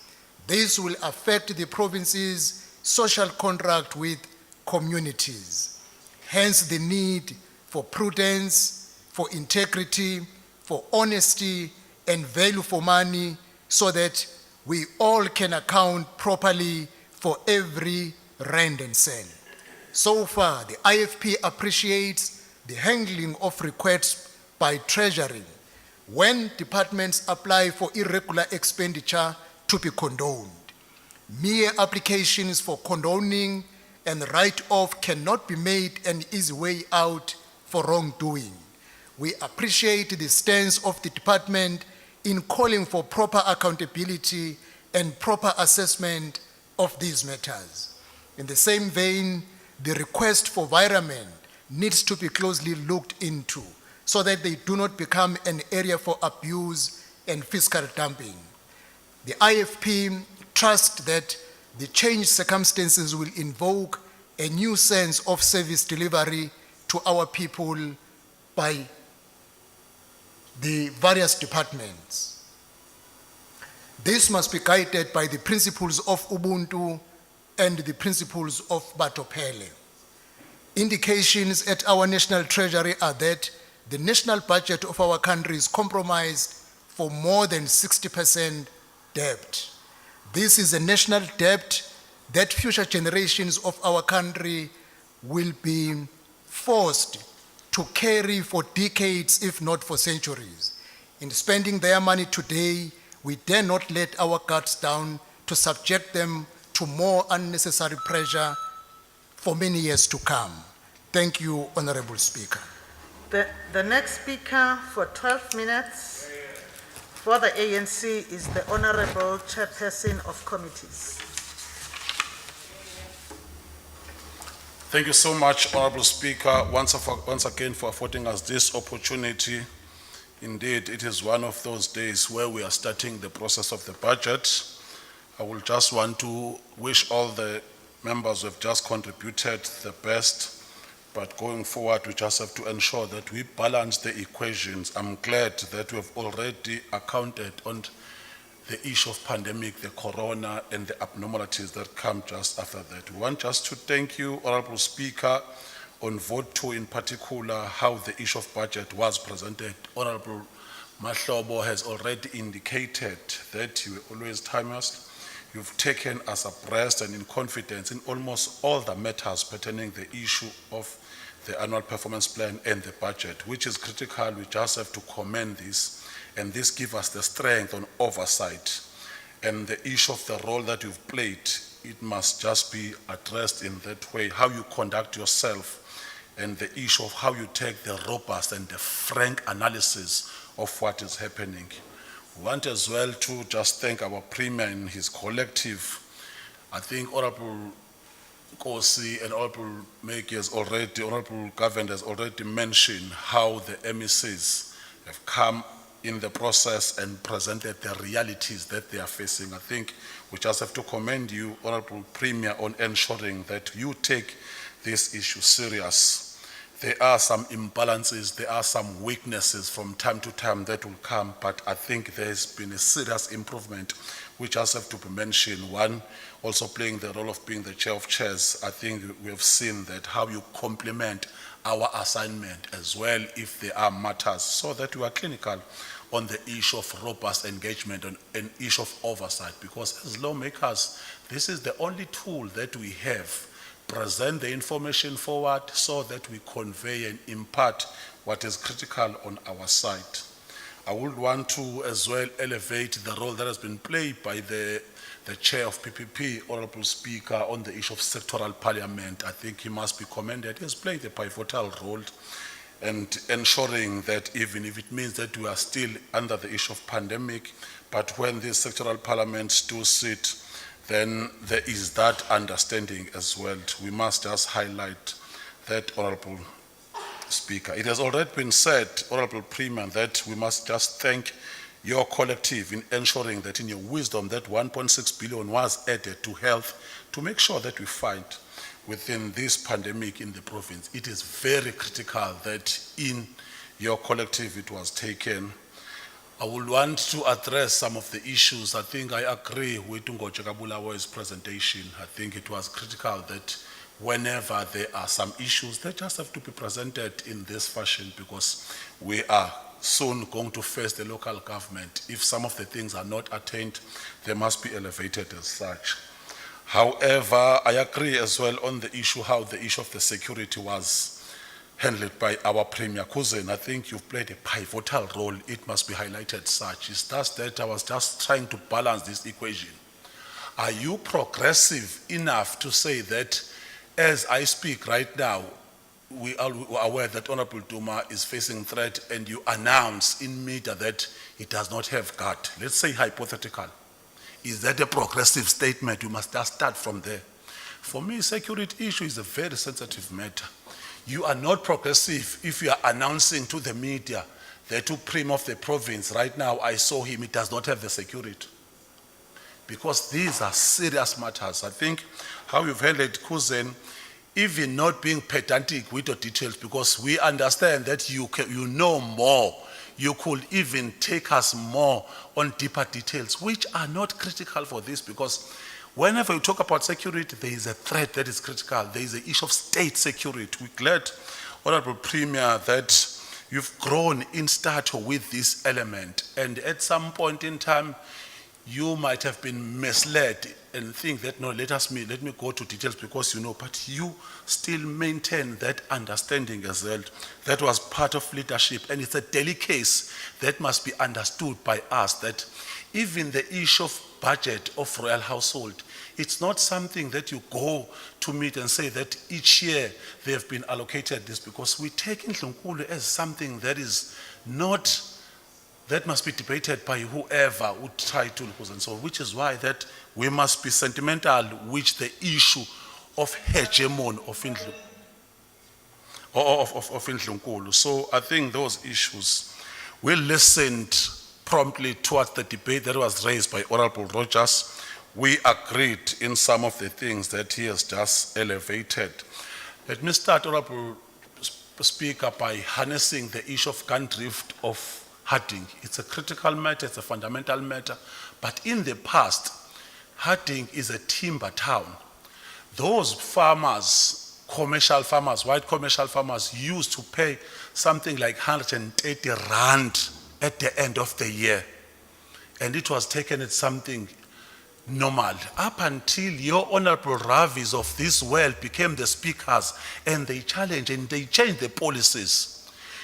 We thought Honourable Rogers will also elevate that if the commercial farmer is owning the farm, he'll get a 60 days account with your Agri, with your TWK, will go to the bank and will not account for collaterals. But immediately when the Dumas of this world with the melanin, with brown skin, a lot of things will come across with that process.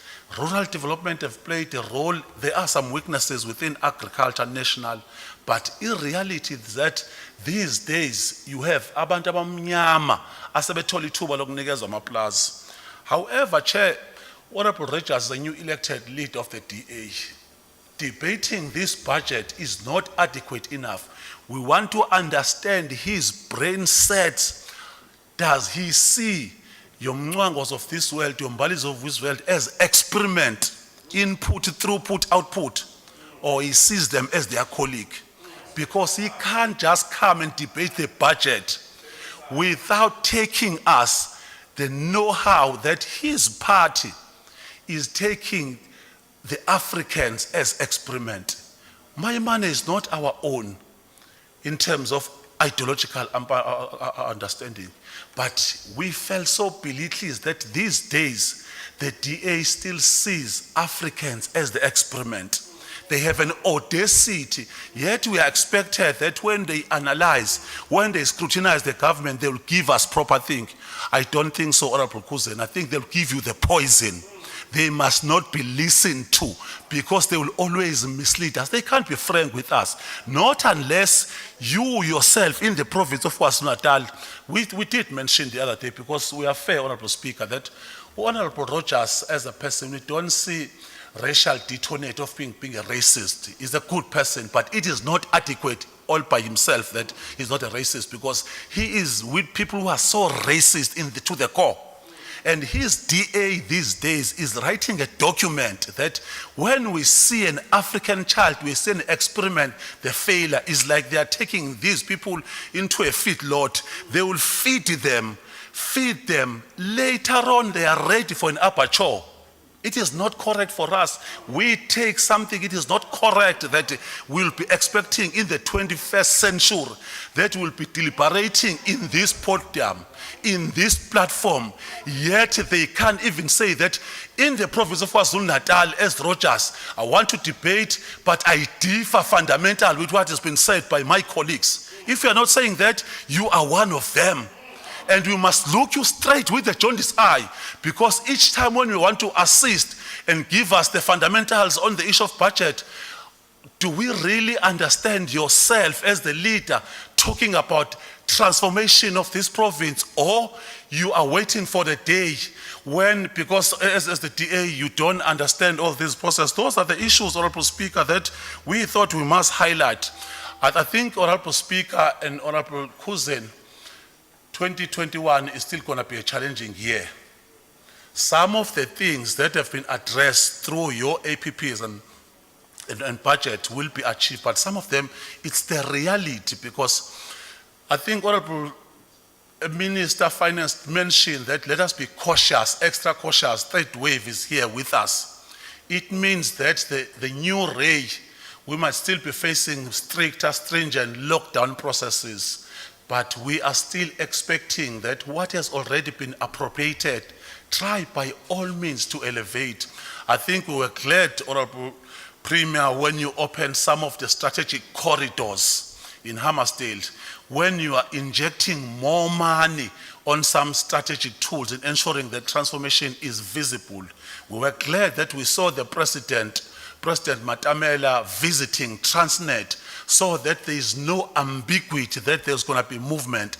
Transnet Harbour will still be here in KZN. In fact, President is saying that we'll inject more money in ensuring that this becomes a delicacy in terms of Africa. That harbour in KZN will be the one who's going to be utilized. Those are the issues that we want just to address. We had Honorable Serja. At some point in time, he talks about mathematics, he talks about the lack and corruption. Unfortunately, these days, their voice is so gray in such a way, we're not sure. We saw their president dancing as well. We're not sure whether they are taking a new stance. That is how they want to be irrelevant in the society, because we are debating the appropriation in KwaZulu-Natal in this process. What is the EFF saying? They are not just being clinical on this issue. There are a few issues before we close and land, Speaker, that we want to elevate in some of the departments. It's true when they are talking about the issue of road infrastructure in the province. It is something that, at least Umapedla is just, who Prima mentioned the other day, that he has just hit the ground running. Unfortunately, there are some critical vacancies within the Department of Transport which must be addressed clinically. It is something that must be addressed. I think on the issue of agriculture, Honorable Governor as well mentioned the issue of research unit, which we commend, but critical in ensuring that black farmers are assisted in the process. There is the reality that the economy has contracted in the process, but how do we make sure that the issue of 30 days payment are implemented as the reality? And fortunately, the MEC will come and idealize those issues. Other than that, Speaker, we are glad that we've been afforded this opportunity. We support all the process that has been tabled to us. Thank you so much. Honorable members, we are now going to give to the MEC for Finance in the province of KwaZulu-Natal, Honorable N. Dube Ncube, to respond to the debate for 20 minutes. MEC?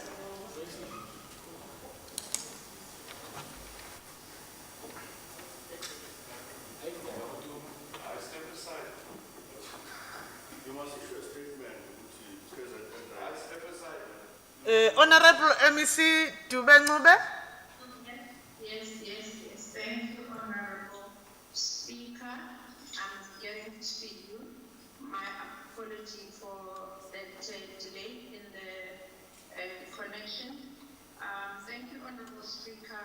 I wish to greet you, Honorable Speaker, and honorable members of this House. I also wish to greet the Honorable Premier, Honorable Kuzini, and all the honorable members. And thank you very much for all the contributions from the honorable members.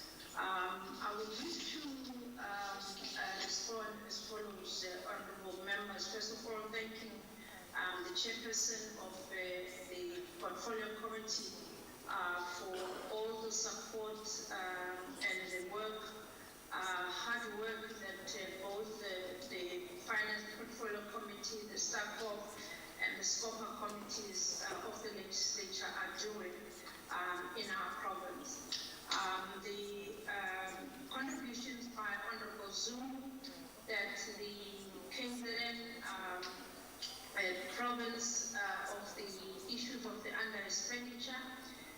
As the province, we have a history of spending within the 2% of our provincial budget, Honorable Speaker, for the past 9 years. And of course, there is always a room for improvement by the various departments. And we do agree that we will continue monitoring this with the leadership of the members of the Executive Council, various MECs, looking at their in-year monitoring of the department to ensure that we detect the early warning systems and the poor spending patterns by those various departments. We do rely on the accounting officers, of course, as well as the chief financial officers and the monitoring units to ensure that we are sticking within our key performance indicators and areas so as to ensure that we indeed spend where we said we are supposed to spend in terms of what we presented here at the legislature.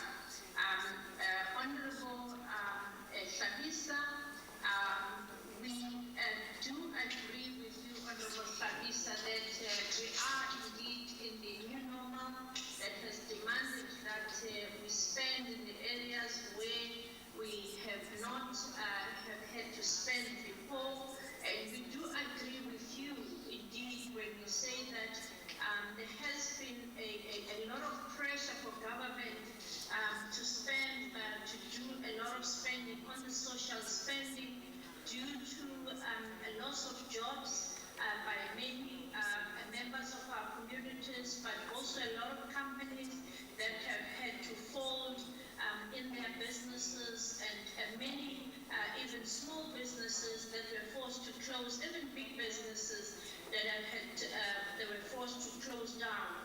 And on the other side, Honorable Shabisa, you are saying that the 350 must continue. We do agree with you, but on your second contribution again, you do mention that our government has got a huge debt that you've got to contend with, and that is something that you are correct when you are saying that we have very limited resources in the country, and we've got to see where we are spending. That is why our president has put an emphasis on spending on the economic stimulation of our economy, supporting the small and medium enterprises, ensuring that people create their own businesses, ensuring that we support the startup businesses,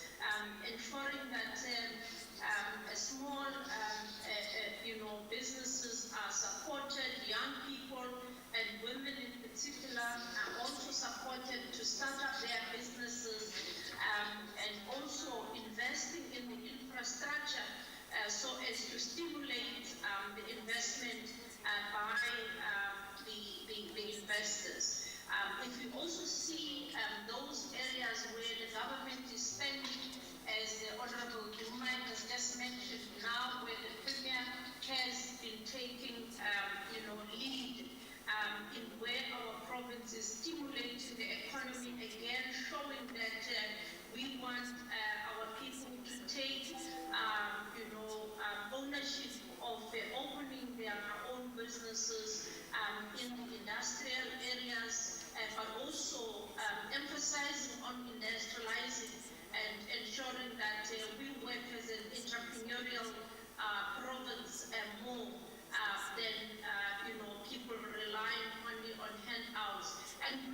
the morning and go and work for themselves, to fend for themselves. And I think that's where our government is saying we're giving a lot of support to those businesses for our communities so that they can also create their own baby in various sectors of the economy. The other area that you, Honorable Shabisa, you are talking about, the areas of education and health. We have undertaken to start a conversation in terms of how we are spending, and the Honorable Governor also indicated that we are grateful that the national government has given us money for COVID and the vaccine, as well as the TB, HIV. That is why really for us, even the provincial spend on the economic recovery, where the province put 300 million towards the economic recovery, has been the sign to show that the government of this province, led by the Honorable Premier, is serious about the economic recovery, but also our people creating their own businesses. Honorable Rogers, it is true, Honorable Rogers, and Commission welcome your contribution again, emphasizing the importance for us to plan, but also to work smart. All of us in government, but also within the provincial legislature during this hard economic times. And indeed, as government, we have tried to ensure that as far as possible, with these budget cuts in the we spend the money in the service delivery. Yes, there were instances where there were cuts in the service delivery areas, but in areas such as the Department of Education, where they had to cut there, we've had to ensure that departments do come in there to assist the Department of Education, albeit not enough support that you were able to get there. The province has done well in ensuring that the provincial budget respond quickly and effectively in the 2021 to ensure that we had the budgets that we need to respond to the health crisis aspects, but similarly, the support that we are giving to the Department of Education. As you can see that the Department of Education is building new schools, but also is making sure that there are teachers in those new schools, but also there is equipment and also learners do use those facilities. And despite the budget cuts within the Department of Agriculture, the department is still able to roll out many programs, and they have budgeted to fill about 145 posts to ensure the expansion of their programs. And we've also received additional money there in the economic recovery for the Department of Agriculture to assist the farmers in the province. So, Honorable Rogers, the highest irregular expenditure as the province, I think we need to remind ourselves that there is a lot of this which is historical high irregular expenditure that we need to deal with, and we are as the department helping departments to deal with this so as to ensure that we clean our books as the province. Honorable Sonjita, yes, we agree with you that we do need to effect consequence management for officials that are not doing their work.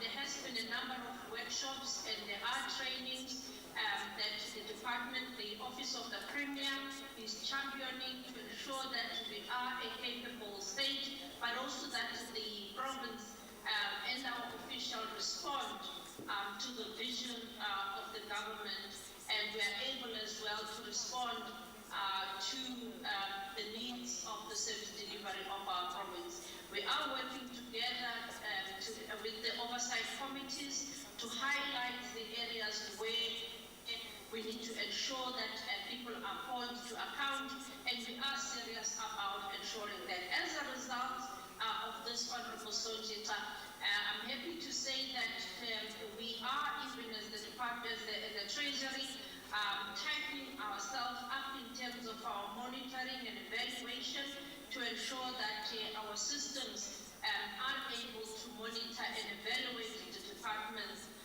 in terms of this area. Honorable Seja, the zero increase in the current calculation for 3 years in the MTF, I don't think it is correct, because currently there are negotiations that are going on at the national level. The provincial treasury will never stand on the way of accounting processes that fall within the line of the PFMA. As long as the department undertake work in the line of the PFMA, there will not be an issue. And in terms of the submission that needs approval of the provincial treasury, we always make sure that we act efficiently, effectively, so as to ensure that we contribute towards efficient and effective delivery of services in our government. The medical legal cases are being looked at carefully. As you would know, that the Department of Health had already started working on these areas. In terms of the staff in the education of Department of Education, the Provincial Treasury is supporting the Department of Education as part of the audit improvement plan to put in place control measures to make sure that the staff debt is dealt with. The Department of Education itself has put very a good plan and very effective plan, and we're very excited about the plan that the MEC has put in place to ensure that they collect every cent that is being owed by the staff in the department. Honorable Governor, the budget cuts, yes, it meant that the departments were cut and were affected against the compensation of employees. But the largest share of this was affected as a result of the zero increase of the most of the departments. But as we indicated, that the increase on the salaries was kept at the national level, was not passed to the provinces as it used to happen previously. ATIA's program on the Operation Bula is moving. As I'm talking to you, the program is going to be moving, led by the Honorable Premier. In a week's time, you will see in all the districts being activated, and it's going to be really seen everywhere, where if it's stimulating, if it's small businesses, and supporting all the black industrialists and all the people that are doing businesses. In the education department, again, unfortunately, the budget cuts indicated that they cannot fill all the 6,000 posts that they want to fill. However, the provincial treasury has incentivized the department that have made funds collected on the large staff debt that will be collected to ensure that at least those monies are spent within the Department of Education. So we are supporting the Department of Education, honorable members. Honorable Juma, I wish to agree with you that indeed, as the department working under the leadership of the Premier and the whole of the Cabinet Collective, we have set ourselves to ensure that we work to put our province at the apex of delivering on the much needed job opportunities for our communities, but also to lead when it comes to service delivery areas that are expected of all of us. And in terms of the reconstruction of roads, the reconstruction of bridges and infrastructure that we spoke about, that program is moving, and you are correct that in fact the issues that were highlighted previously by the Department of transport that led to the Department of Transport not being able to spend on their budget. They are being addressed by the MEC. As a result of that, they've even had to change their business plan to ensure that even matters that are coming from the investigations are adhered to and they are responded to effectively and efficiently. The national debt of the country, Honorable Hlabisa, you are correct. That is why all of us have got to spend responsibly, but also we need to ensure that we teach our people how to fish rather than giving them fish all the time. And that is why the government is spending more on infrastructure investment, on economic reconstruction. The government is spending more on supporting black industrialists. The government is spending more on the economic recovery, but it's also still spending more on ensuring that there is safety net for our communities, as well as spending, as you would have seen in the budget of the national minister. The basic income grant has increased for elderly people, for the children that are getting the basic income grant. Abantwana bethu uhulumeni kwazile ukuthi isibonelelo zikhuphuke, izibonelelo zabantu abadala kanye nezibonelelo zabantwana zikwazile ukuthi zikhuphuke noma izimali zingekho ngendlela efanele ngabe zikhona ngakhona, kodwa uhulumeni ukwazile ukuthi akwazi ukuthi abantu bakithi ababonelele ngenxa yezimo zomnotho ezimi kanzima ngakhona. Konke lokhu kwenziwa ngenxa yokuthi siyabonakala isimo somnotho ukuthi asimile kahle. Ngaphandle kwalokho siyavuma ukuthi kumele ukuthi sonke njengamalunga walendlu ehloniphekile sisebenze ngokubambisana kanye nangokuzimisela ekutheni singabheki ukuthi ubani ongenzanga kahle kuphi nakuphi, kepha abantu bakithi baKwaZulu-Natal bafuna ukubona intuthuko, bafuna ukubona impilo zabo zishintsha. And ours is to ensure that wherever our communities are, whichever corners of our rural area, our peri-urban areas, wherever our communities are, they do get the services. And this is what this government has set itself for. And this budget, as you would have seen it, as you were debating it, it does exactly that.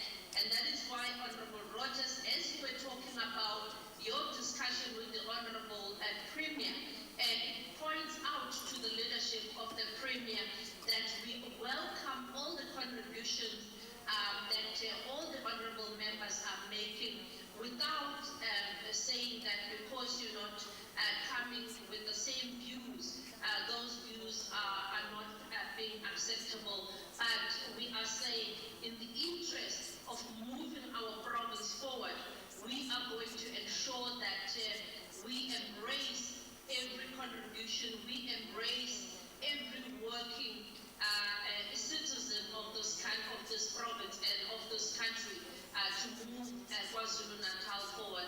Honorable Speaker and honorable members, I do wish to thank all honorable members for their contribution, and all the MECs and all the members of all the committees for their contributions. And I wish to say that our commitment with the team of the Treasury is to ensure that indeed we play the oversight role, but also the support of ensuring that the money that have been appropriated are spent where they are supposed to be spent. Thank you, Honorable Speaker. Siyabulela Mphathiswa. Malungu ahloniphekile, sifike ekugqibeleni kwengxoxo mpikiswano yohlahlo lwabiwo mali. Indlu ke ngoku kuza kufuneka ivotele imibiko ebekwe phambi kwethu ngamakomiti amabili, elo lezimali nelo elibhekele ukusebenza kwendlu yowiso-mthetho.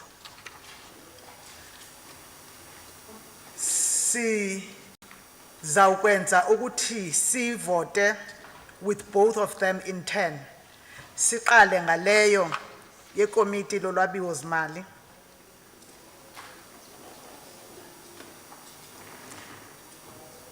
Ngicela ngaphambi kokuthi ke sikwazi ukubeka umbuzo endlini, table staff nindisondezele amanani amalungu akhona endlini nakhona ekuxhumaneni esixhumene ngako.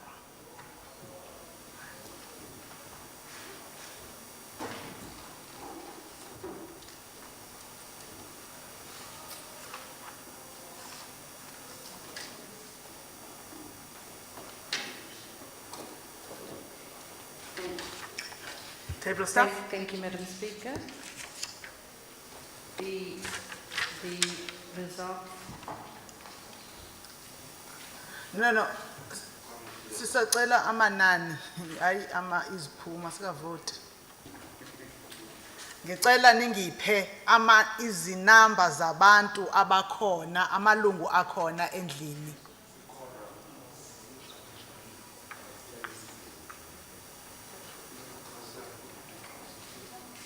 You can just give it to me because now the debate that is going on there, it's really holding us back. Thank you, Madam Speaker. The total numbers is 61 members in the House. It's 61.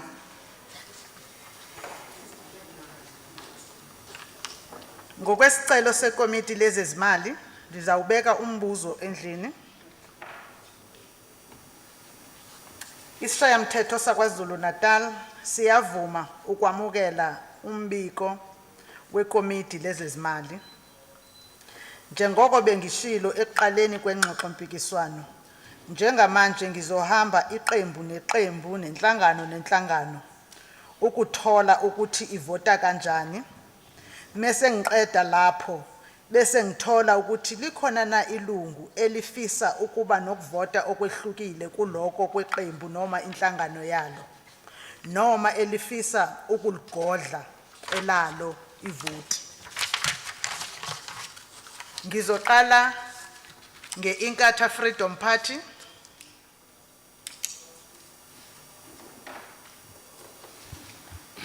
Honorable Speaker and the leader of the Premier and the leader of the official opposition and members, we accept the report. Democratic Alliance.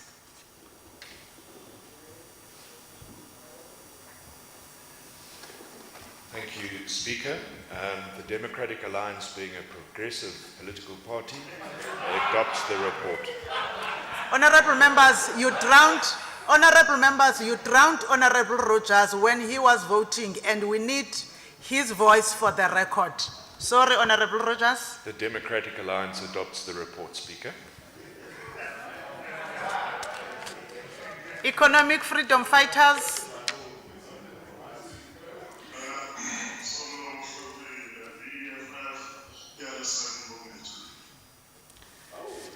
NFP is not in the House. Minority Front. Honorable Speaker, the Minority Front supports for the finance and statement reports. Thank you. ACDP.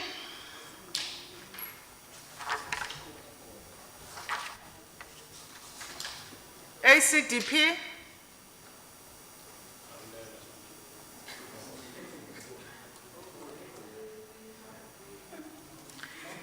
ATM is not in the House. African National Congress. Thank you, Honorable Speaker. The ANC supports sports report. Sizacela ukuthi sithole ukuthi likhona na ilungu elifisa ukuba nokuvota okwehlukile kweqembu lako noma lingabi inxalenye yokuvota ligodle ivoti. Is there a member that wishes to vote differently to their party or abstain? Secretary, it looks like there is none. Can I ask for the tally of the votes? Thank you, Madam Speaker. The total votes in support, in favour, is 61. The votes against is no. The abstentions is no. Thank you, Madam Speaker. Honorable members, I formally declare the result of the votes as follows. Votes in favour is 61. Votes against ligungu. Abathe bawagodla ube ligungu. Labo abavumelanayo ibona abathe bathola amavoti amaningi. Ngizodlulela phambili ngiye kumbiko wekomiti elibhekela ukusebenza kwesishayamthetho. Njengoba libekile ikomiti ngosihlalo walo, ngibeka umbuzo endlini othi isishayamthetho saKwaZulu Natal siyavuma ukwamukela umbiko wekomiti elibhekele ukusebenza kwesishayamthetho. Njengoko ke bengishilo nasekuqaleni, ngizawuphinde ngihambe ngokwe qembu neqembu nenhlangano ukuthola amavoti, bese emveni kwaloko ngikhangela ukuthi akhona yini amalunga afuna ukufaka amavoti abo ngokuzimele. IFP. Somlomo hloniphekile, hlonishwa uNdunankulu, hlonishwa umholi we-caucus, iqembu eliphikisayo, amalunga ahloniphekile, iqembu lentatha lenkululeko yasekela umbiko. Siyathokoza. DA. We are on stack of voting.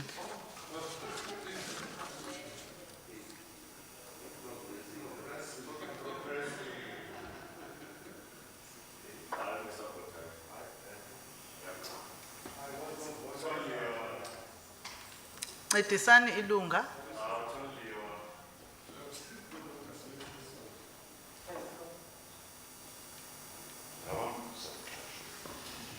Speaker, the DA accepts the report. EFF. Somlomo EFF supports the report. NFP ayikho. MF. Honourable Speaker, the EFF supports the staff report. Thank you. ACDP. Kusathulekile. ATM. Ayikho endlini. African National Congress. Honorable Speaker, the ANC supports the report.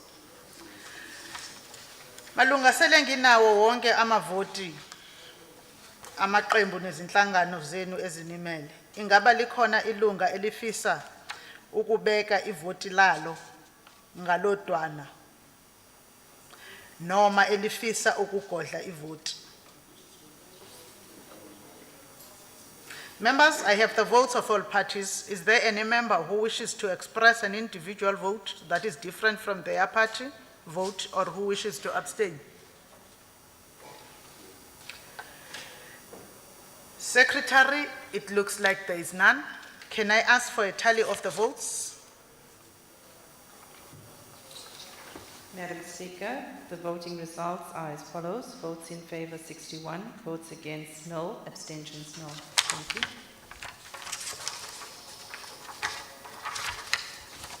Malungu ahloniphekile, umbiko uthi babe ngamashumi ayisithupha nomvo abavotele ukwamukela i-report, langabikho nelilodwa elivota ukuphikisa, langabikho nelilodwa elikhetha ukugodla ivoti lakho.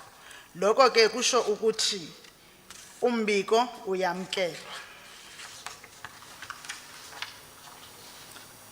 Malungu ahloniphekile, njengamanje sesifikele emaphethelweni engxoxo mpikiswano yethu ebesinayo. Ntambama ngehora lokuqala amalungu onke ayacelwa ukuthi abuye axhume lawo axhumile ukuze sikwazi ukuqhubeka ngokusebenzisa yona leyo ndlela yokuxhumana ebeniyisebenzisa ngalesi sikhathi ukusukela ekseni. Kodwa futhi enikwaziswayo ukuthi uma sesixhumana ntambama izawube indlu isiphendukile ingaseyona indlu kepha sekulikomiti lendlu ephelele, the committee of the whole house. Ingxoxo mpikiswano yokuqala izoba sevotini lokuqala okungumnyango kaNdunankulu. Leyo ngxoxo mpikiswano izobe usihlalo wayo kungumhlonishwa uSA Duma ongusihlalo woyihlalo.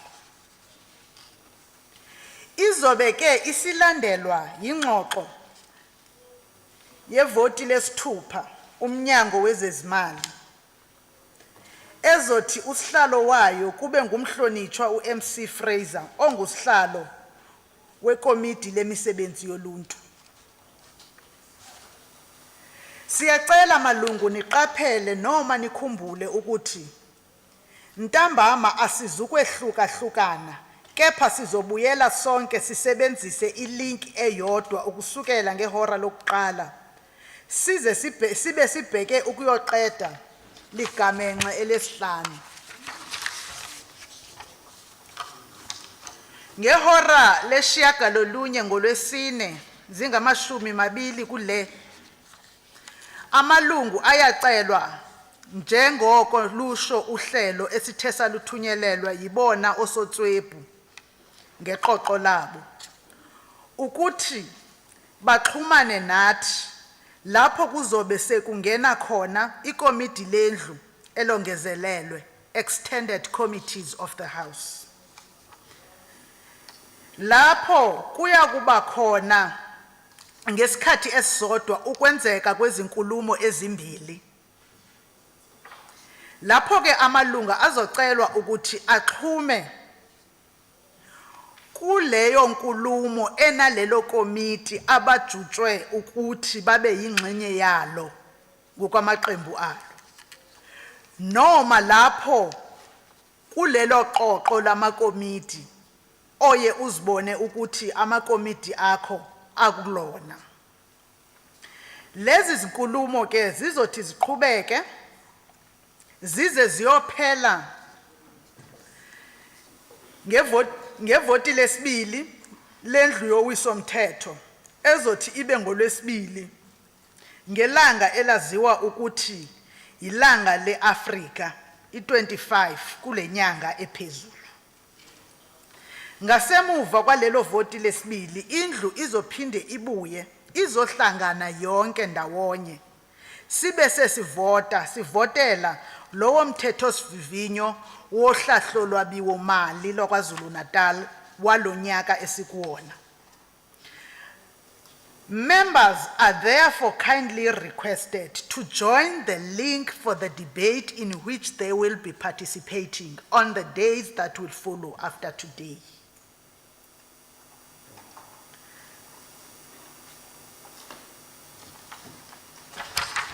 Uma sesifika lapho sicela ukubheka ukuthi Ndunankulu akukho mbiko obungafuna ukudlulisa osalele.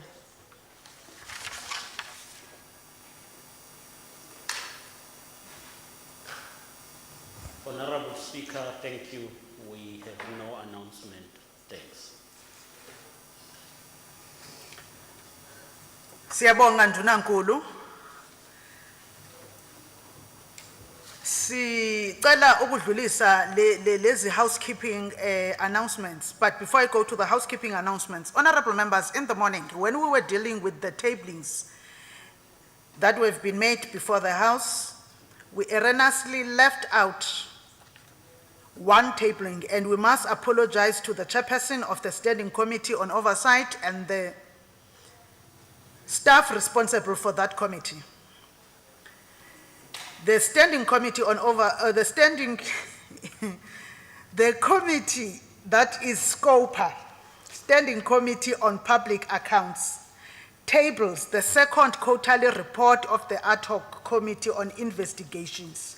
That is being tabled by the chairperson of SCOPA on behalf of the ad hoc committee on investigations. We have come to the end of today's sitting, honorable members. We are saying to those members of this house who are this weekend laying their own relatives and people in their constituencies, we are with you in heart and in prayer. Siyazi ukuthi ukohlukana kwenyama nenye inyama akuze kube mnandi. Kodwa ke yindlela yethu sonke akuhlanga lungehliyo. Sikhulekela ukuthi nikwazi ukuqhubeka kahle nezinkonzo lezo zokuphelezela izihlobo. Abanye bebesenza namhlanje izinkonzo zokuphelezela.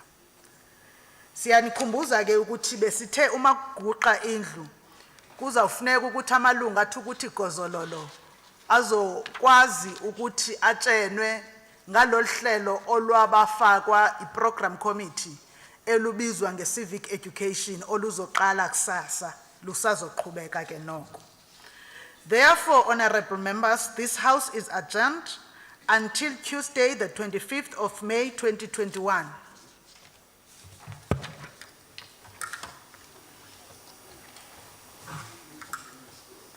Order, Madam Speaker.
Honorable members, there is a briefing Mama. taking place right now.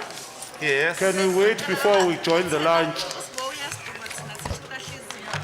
Honorable members, there is a briefing that Honorable Speaker spoke about. Can we please just take our seat for a few minutes? We'll then go to lunch after that. Please. Siyacela abahlonishwa ukuthi asithenge ikhozololo. The senators must speak. What's this is? It's gonna be a real briefing.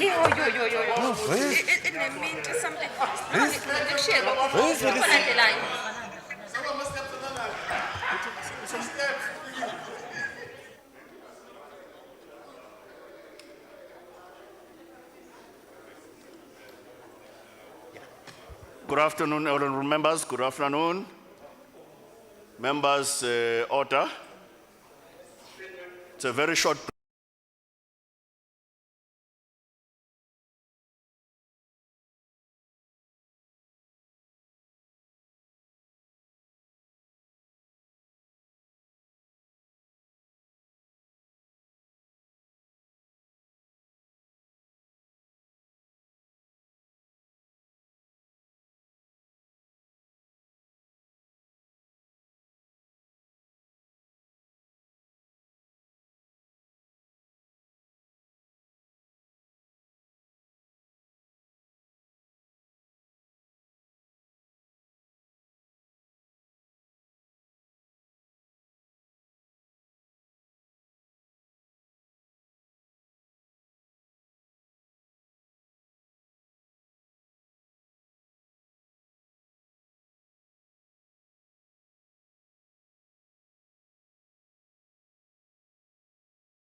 Honorable members, thank you so much once again. We hope and pray that you had a nice break and lunch for those who were still on Ramadan. I think it's the last day for them. We're just going to enter the budget debate right now, which is going to be tabled by Honorable Premier of our province, Honorable S. Zigalala, for 45 minutes. And I think the Honorable Speaker has already spoken, even on the issue of encroachment from the media and members. Let us ensure that we maintain the decorum till it's done. Honorable Speaker, the platform is all yours.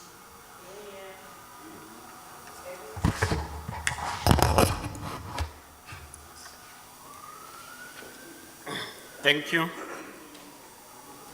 Honorable Speaker, Honorable Chair of the House, the Deputy Speaker, Honorable members of the Provincial Legislature, distinguished guests, ladies and gentlemen, Sanbonani, good day. We wish to take this opportunity to extend our greetings to all of you and the entire population of KwaZulu-Natal. May we start by taking this opportunity to extend our best wishes to our Muslim brothers and sisters who today mark Eid Mubarak, which is the end of the holy month of Ramadan and the closure of the fasting season.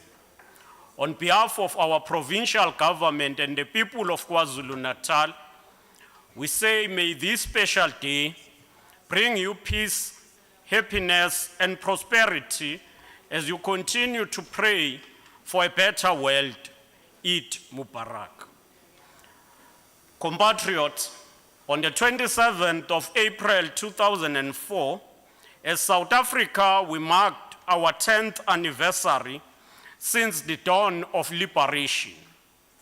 It was a momentous year in which our young democracy reached a decade since the great leader of our people, Tata Nelson Mandela, had led us to our historic first democratic elections on the 27th of April, 1994. Aware of this significance of this milestone, government produced the document titled Toward a 10-Year Review. This document mapped the socio-economic impact of our democratic change since 1994. The 10-year review document was part of a process of self-examination wherein as the country will look back to 1994 as a significant tilting point in our history. We pause to admire the distance covered and to tally our massive achievement along the journey traveled. Perhaps more importantly, we then had a clearer version of challenges which lied ahead, and that more work remained before we could taste the true freedom.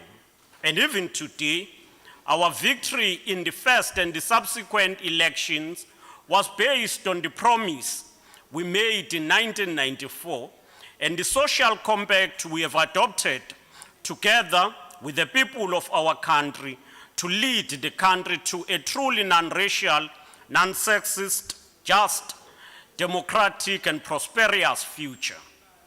It became clear, as we had always known, that indeed political freedom was inadequate unless accompanied by economic freedom. Abaningi abantu bakithi basabhekene nengcindezi nobupha ngenxa yenhlupheko. Ngokusikhathi esifanayo, former President Nelson Mandela washo wagcizelela. Former President Nelson Mandela said, as I quote, "Poverty is not an accident.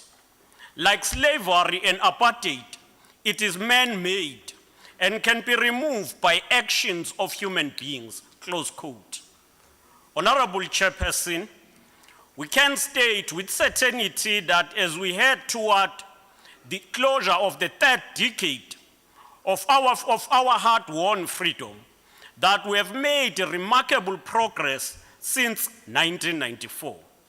Indeed, today, we're closer to reaching the land which God promised the people under the leadership of Moses, the people of Israel. And in our case, it is that society that we strive to build, a truly non-racial society, the National Democratic Society. However, the road is still long, and we have a number of dangers and challenges that lies ahead. However, we must be determined to ensure the realization of this society we have strived for.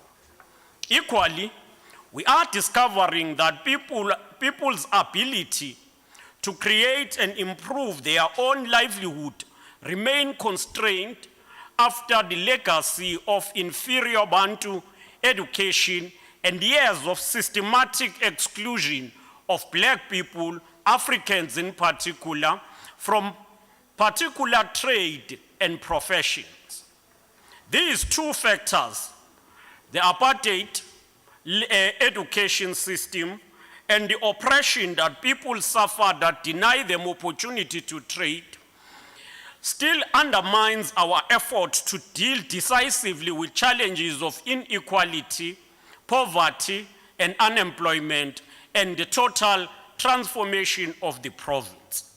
Without addressing these, the goal of a national unity, genuine reconciliation, and social cohesion will forever remain unattainable and impediment toward the creation of the National Democratic Society. Honorable Chairperson, on the 12th of March, we suffered a double blow with the demise of His Majesty, King Goodwill Zwelithini Kabheka Zulu.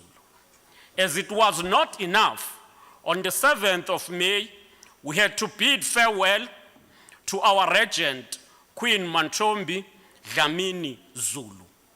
We never imagined that so soon we would be again in agony, mourning and laying to rest our regent queen. Once again, we extend our deepest sympathies to the Zulu royal family for this tragedy and loss. We, however, are resilient people. We now have a new king. Today we say Bayete to His Royal Highness King Misuzulu Kazwelithini, who have taken the reign after the demise of His Majesty the King.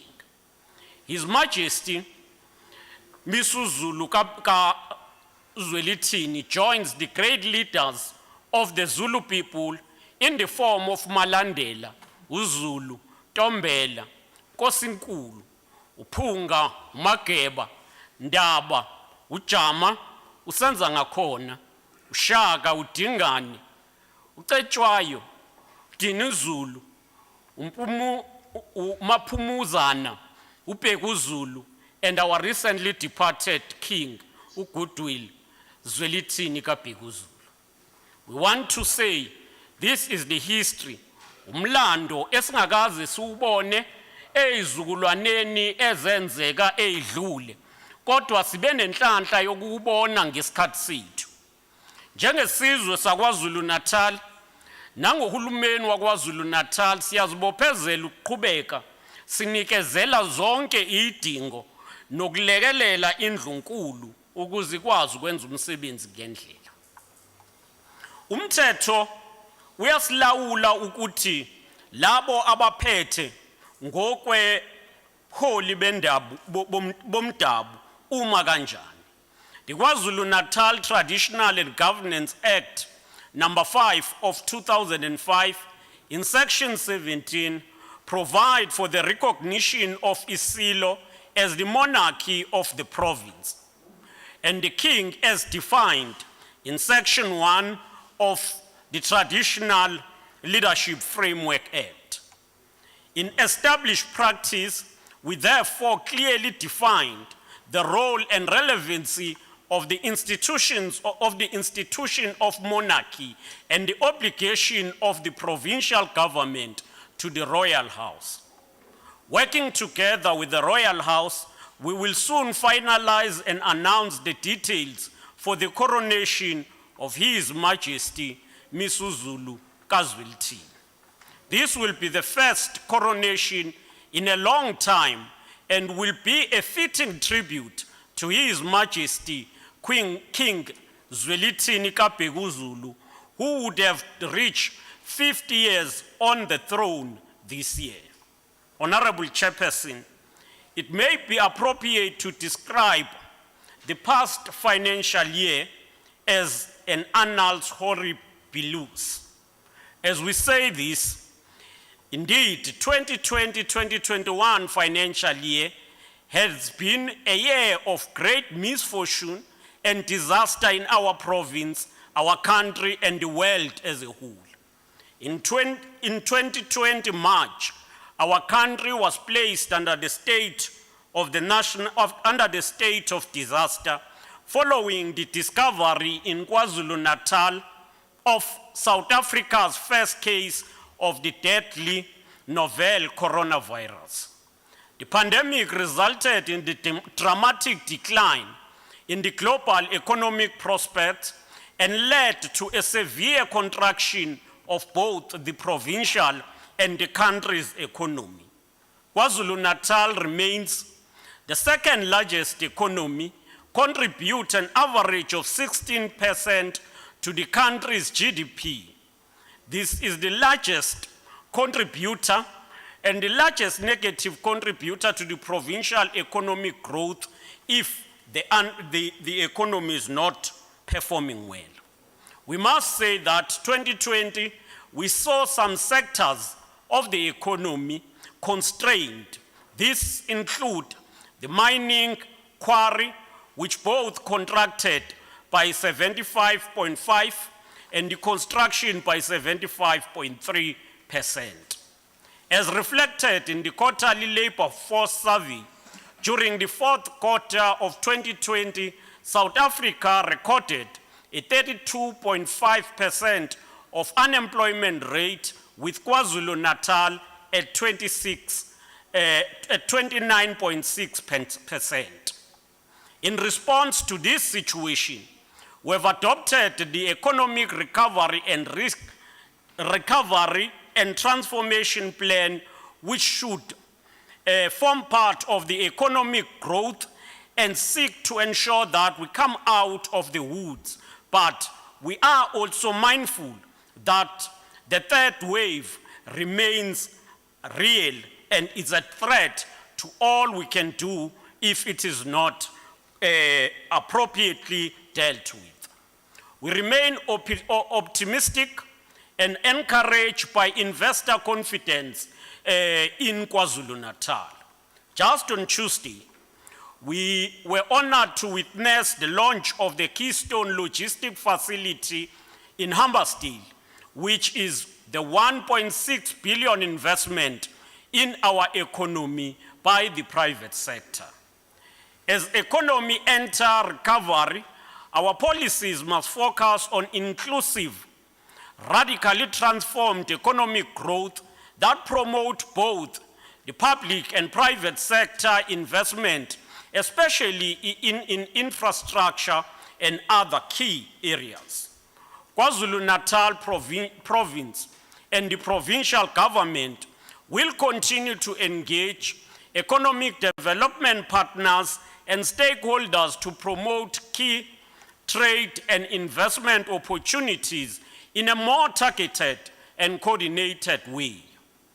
When we delivered the State of the Province address under the theme, as I quote, quickening the tempo for economic recovery and job creation, close quote, we said we will do this to ensure that we turn around the disadvantages that were imposed to us by COVID-19 into the fortunes for prosperity of all our people.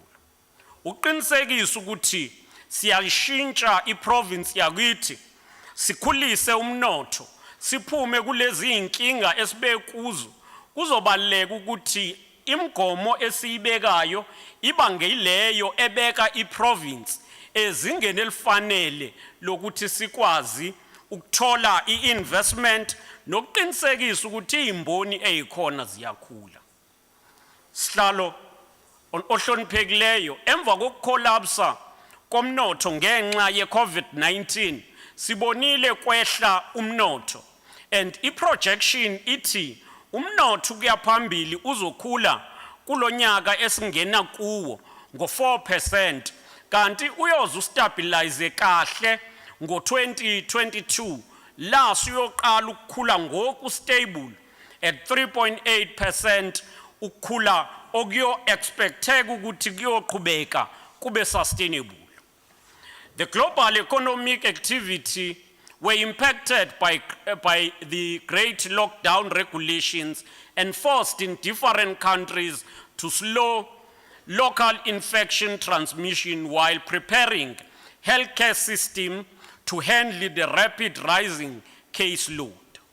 The global economy began to rebound steadily from contraction in the first half of 2020.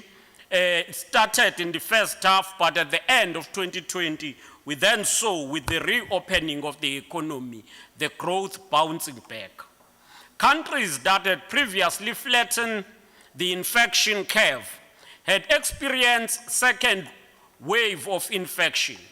Thus, global growth is estimated to have to contract by 3% in the previous year. The optimism about the global fight against the virus has intensified following the approval of multiple vaccines and the launch of vaccination program. Ngaphandle kwalokho, kumele siqhubeke sazi ukuthi ukukhulisa umnotho kuzokhinyabezeka kakhulu uma sizoqhubeka nokubhekana nalesimo ngaphandle kokuba determined. Ingakho sonke kumele siqinisekise ukuthi siyabaqhuquzela abantu bakithi ukuthi bakuthathe i-vaccine ngesikhathi ivuleka eqalayo kulomsombuluko esiyakuwo womhla ka-17. eSouth Africa siyazi ukuthi amandla omnotho ehle kangakanani nezimboni ezihlukahlukene zehle kangakanani. And to sum up, on an annual basis, South Africa's economy contracted by 17% in 2020 and is expected to expand by 2.8% going forward in 2021. This is indicative of coming off a low base in 2020 to 2021, and therefore we expect that slower positive growth will then lead us to a sustainable trajectory in 2022.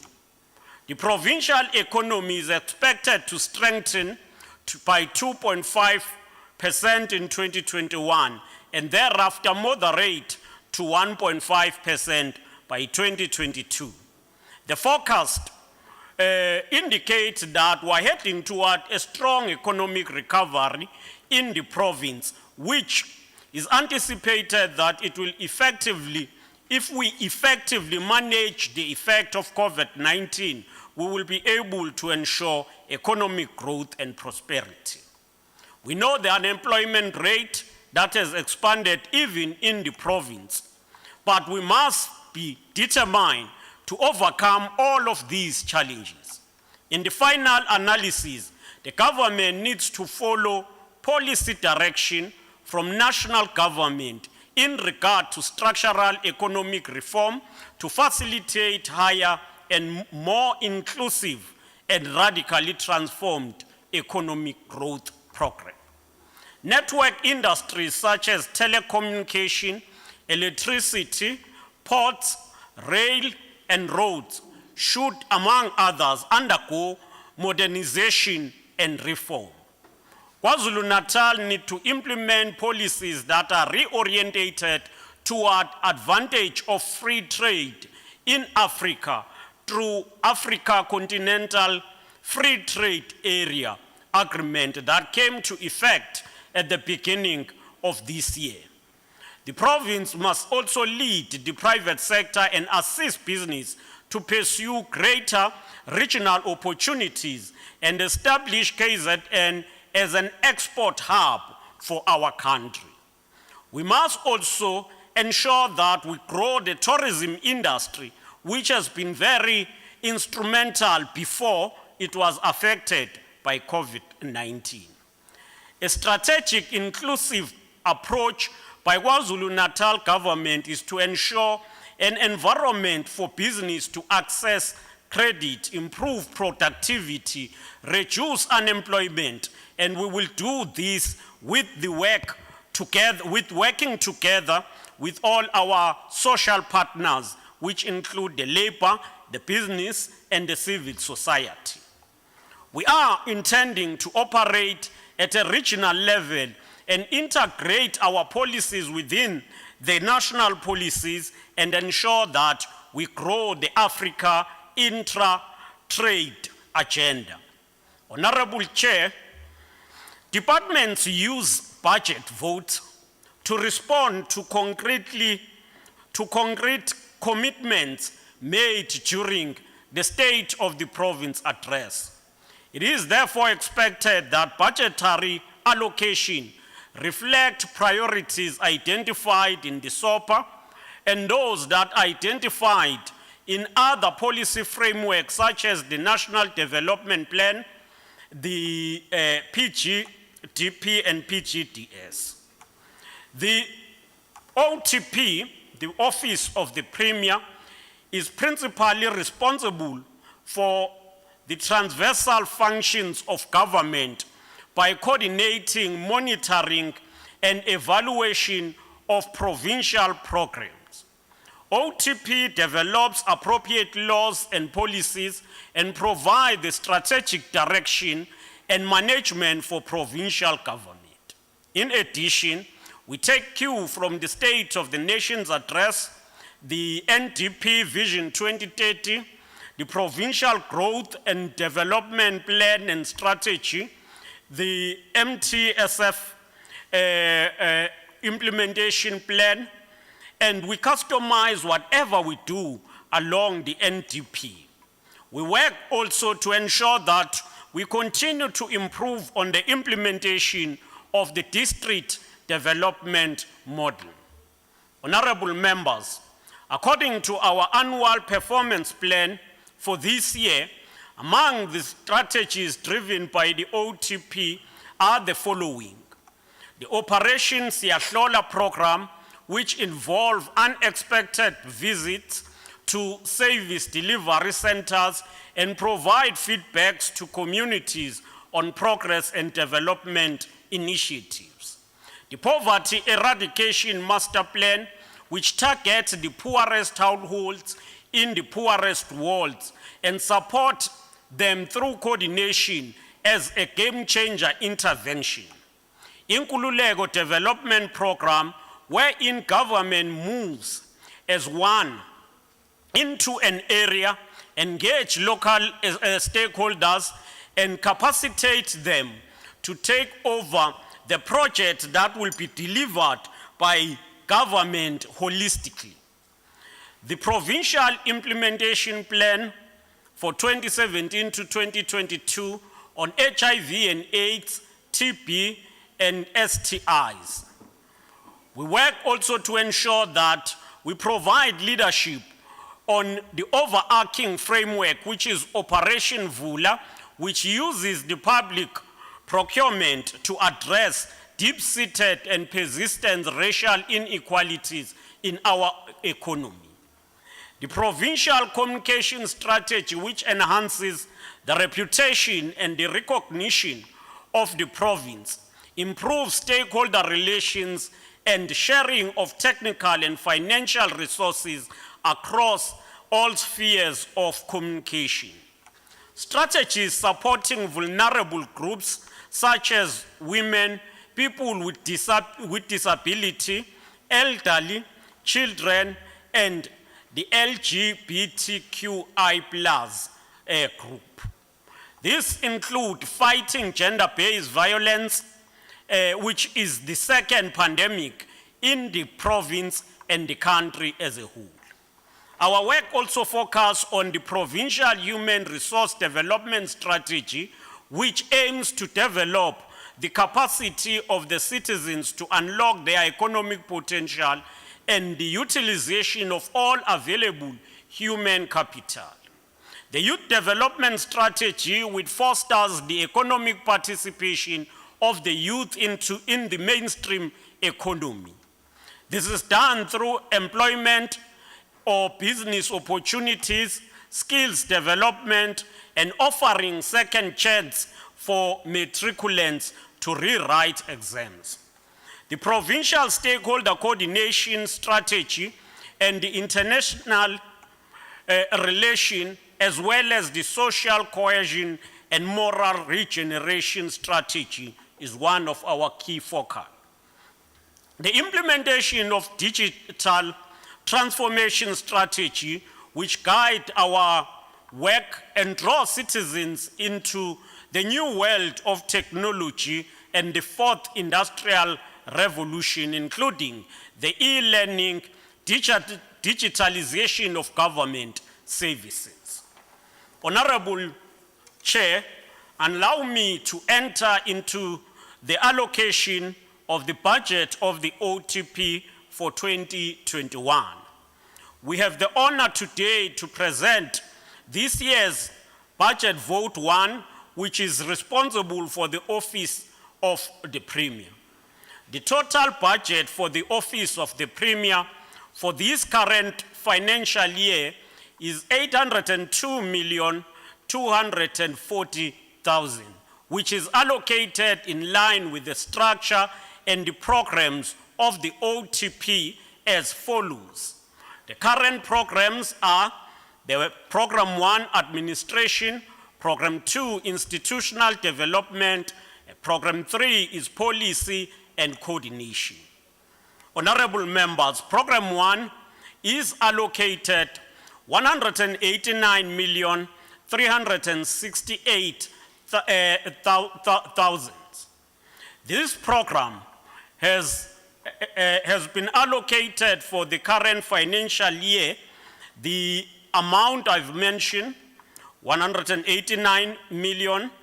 The program focuses on the following areas: support to the Premier, the Executive Council, and the Director General, and it further caters for promoting cooperative governance, sound financial management, and advisory services.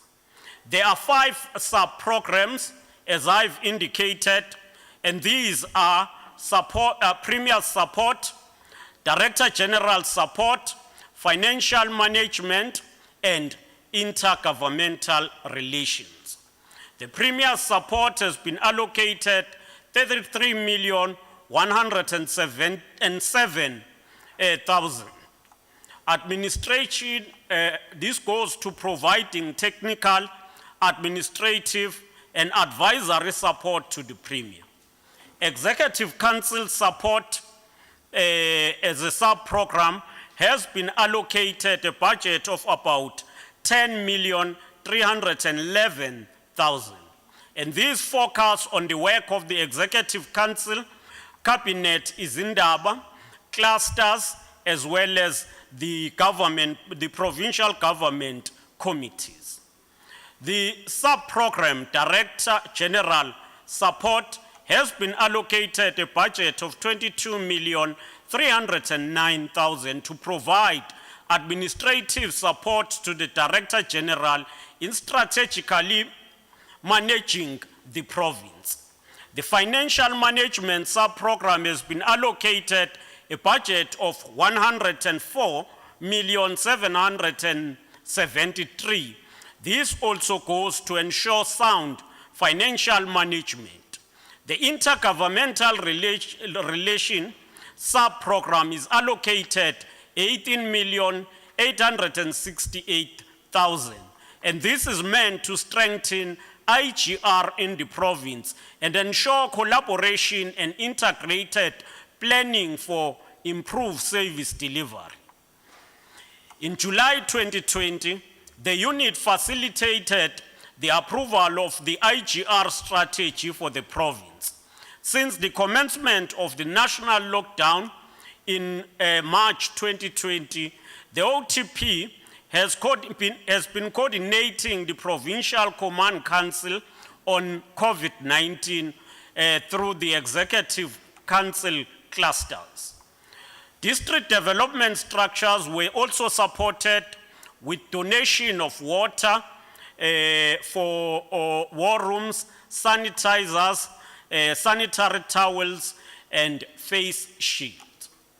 The Office of the Premier pursues close collaboration with the Department of International Relations and Collaboration. We are also working with embassies and consulates.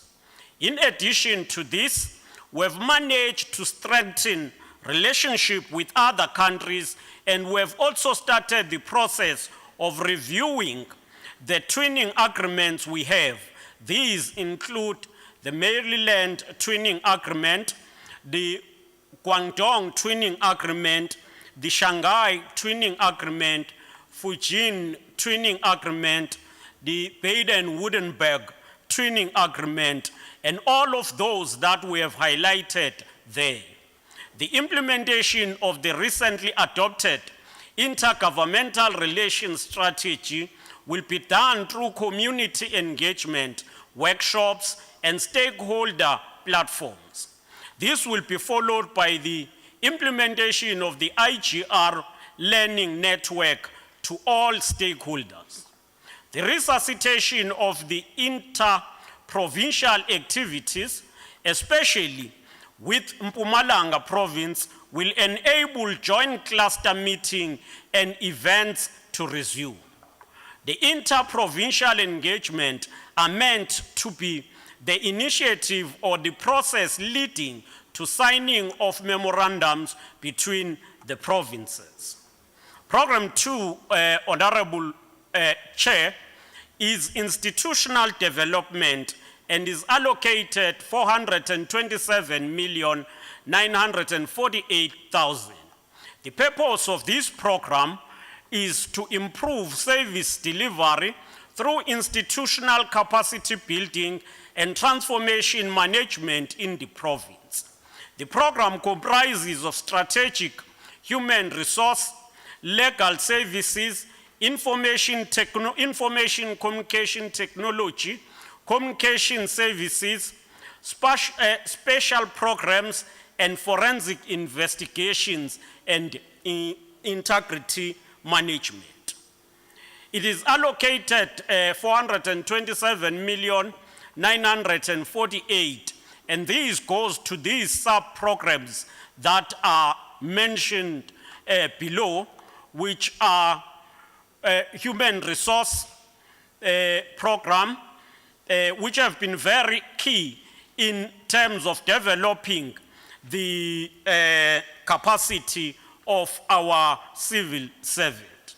The KwaZulu-Natal Human Resource Turnaround Strategy was developed and approved by the Provincial Executive for implementation by all departments.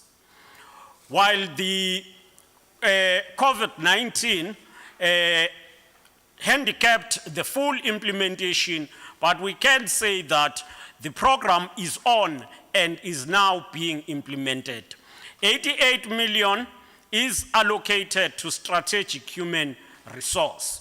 The other program is information communication technology, and which is allocated 67,356,000.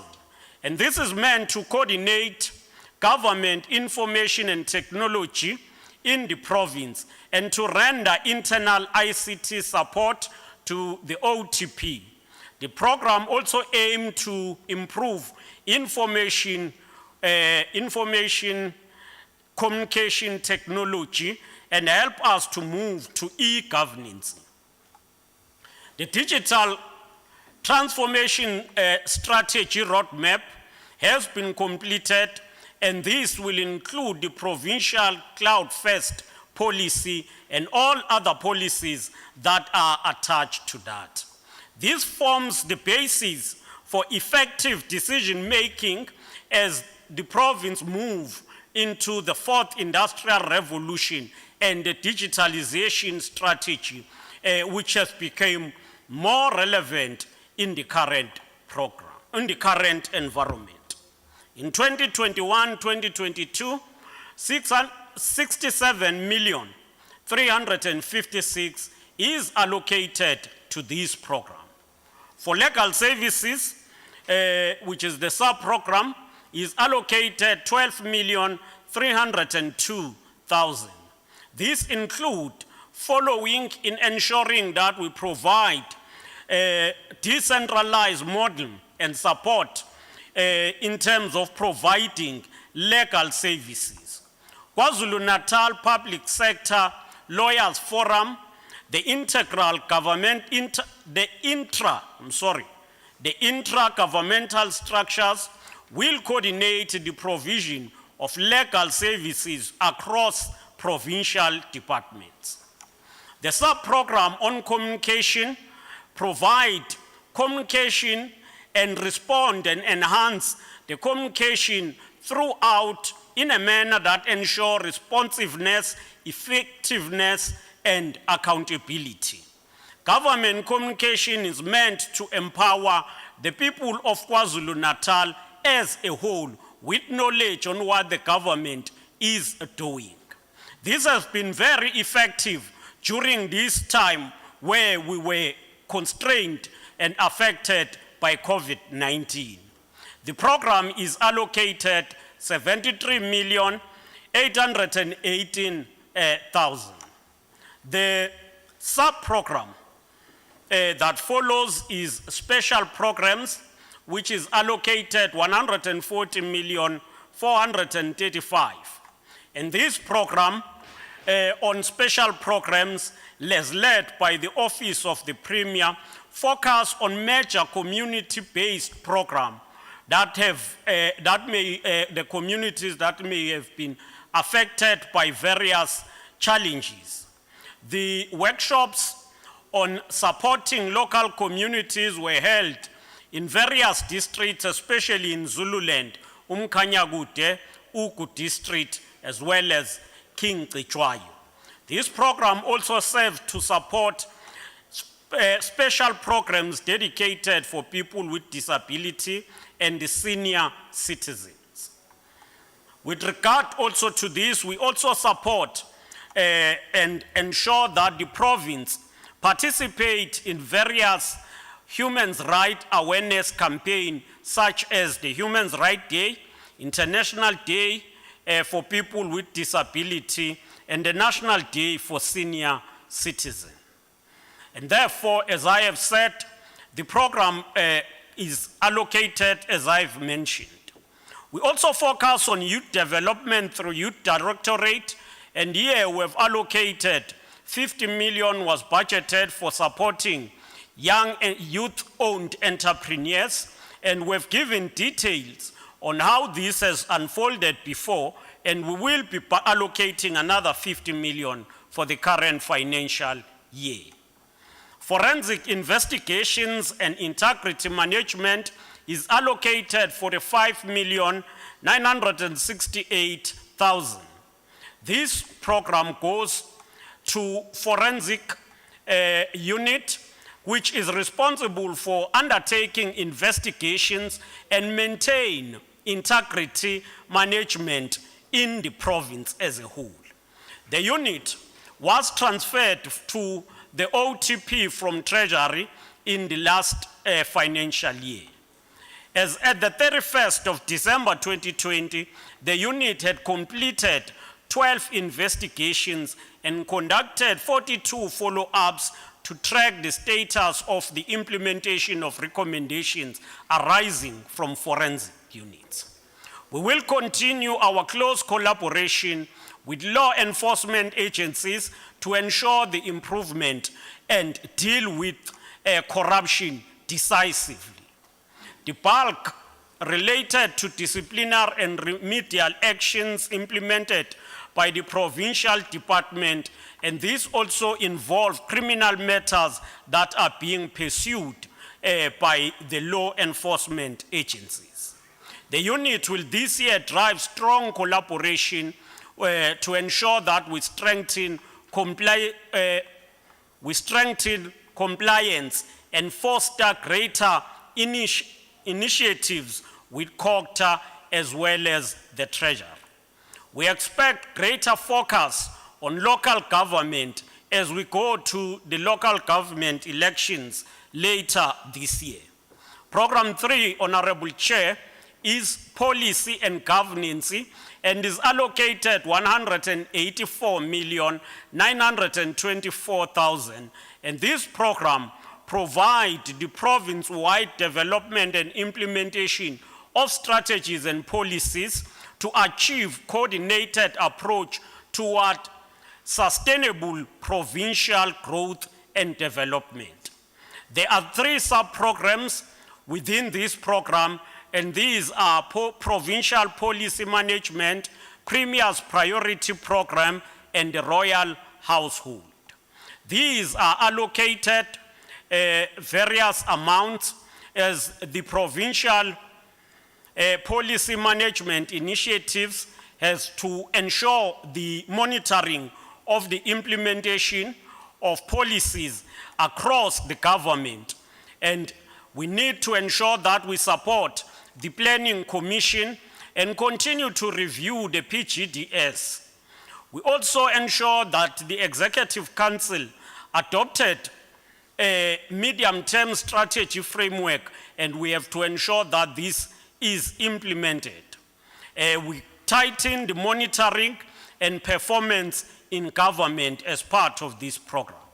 The Premier's support, the Premier's priority programs is allocated 81,210,000. And this caters for various work, including supporting the war rooms as part of OSS. Honorable Chair, we continue also to provide support to a number of other departments, but under this program, we are also focusing on Inkululeko Development Program, and we are aiming to implement Inkululeko Program 2 this year. We are working together to finish the first Inkululeko 1 program.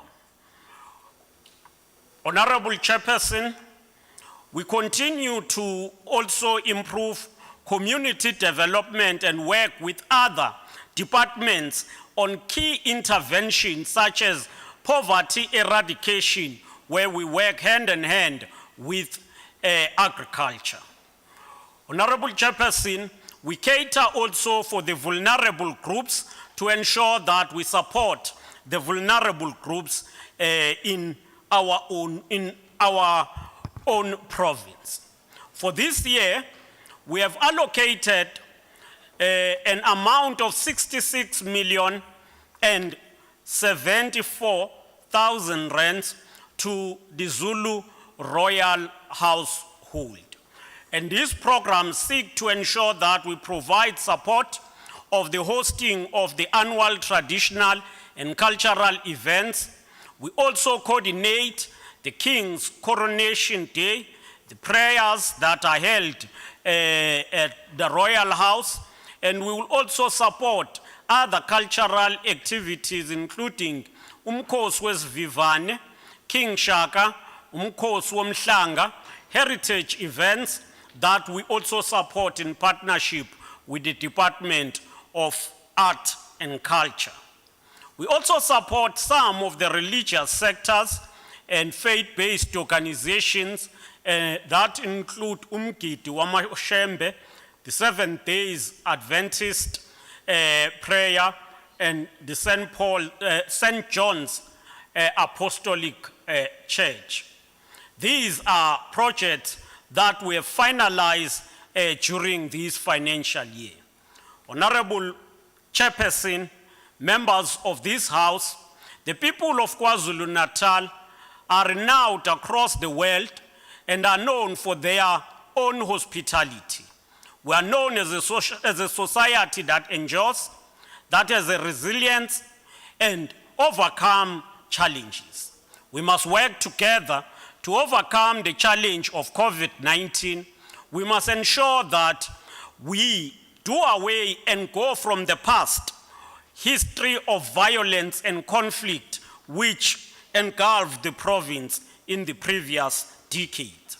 I wish to implore not just our law enforcement agencies and communities to rise against violence and crime, but also this legislature to be seized with the question of rooting out the culture of violence in the province.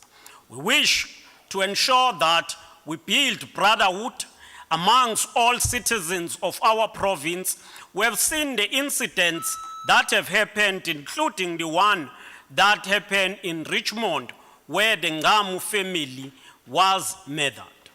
We want to ensure that such experiences are dealt with, and we extend our condolences to the family and urge the police to leave no stone unturned in ensuring that justice is served.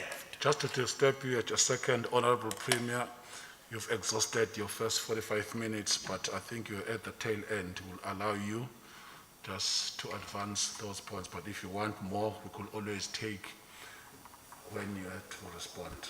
Okay, thank you.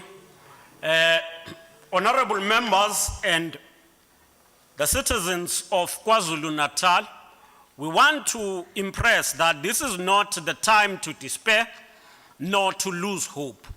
We can discover this sense of hope from the poet written by one of our own, Mazisi Kunene, who said as he wrote, "I watch the rainbow advances with the face of old women who raise their heavy eyes.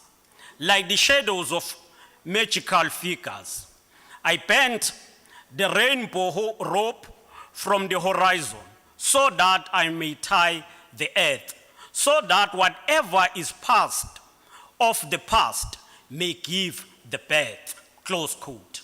Let us put the past of the pandemic of violence in the past and tie the earth to the rainbow so that the new may be born. And with that, Honorable Chair, and given the time, we have a responsibility, and history must judge us as people who rose to the occasion and confronted the contemporary challenges. I thank you. With that, Chair, may I take this opportunity to thank the Director General, thank the Executive, thank the Portfolio Committee for the support that have been given to us, and may I take this opportunity to formally table vote 1 with a budget of 802,240,000. Together, growing KwaZulu-Natal. I thank you, Honorable Chairperson.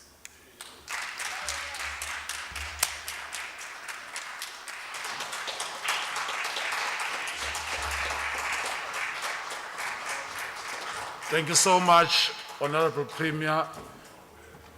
Your presentation was on point. You were able just to exhaust your time in a nice way. I'm not sure whether I did acknowledge officially our DG Masabel, Mrs. Mkhize. Siyabonga kakhulu ngepresence yakho nangomsebenzi enwenza uNdunankulu. Thank you so much, Kuzen, for that presentation. We'll proceed. Honorable members, we are opening the debate now. And the first speaker is Honorable HCQ Madlopa for 10 minutes. The platform is yours, Mngoni. Sibonile, Undunankulu has just adapted nicely in the ICT industry, used ICT today on the issue of auto queue. We acknowledge that we are real in the process of transformation. Honorable Madlopa, the platform is yours. No, it's not.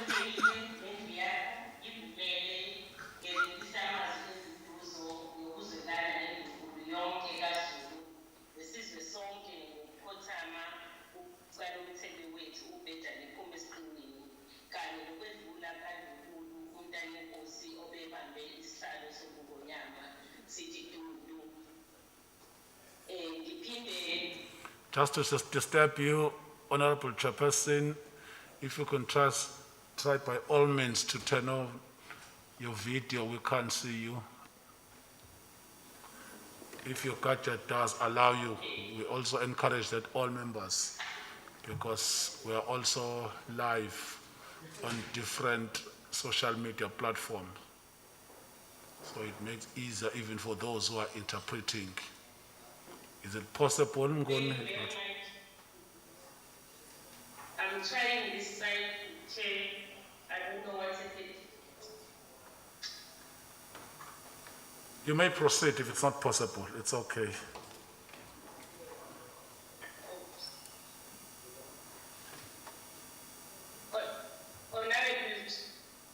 Honorable Chair, I think I'm having a problem this side.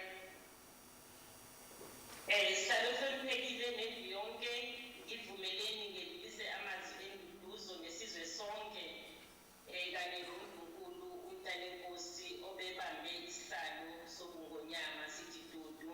Sifisa futhi ukubongela semukele ingonyama eqokiwe isilo uMisuzulu kaZwelithini.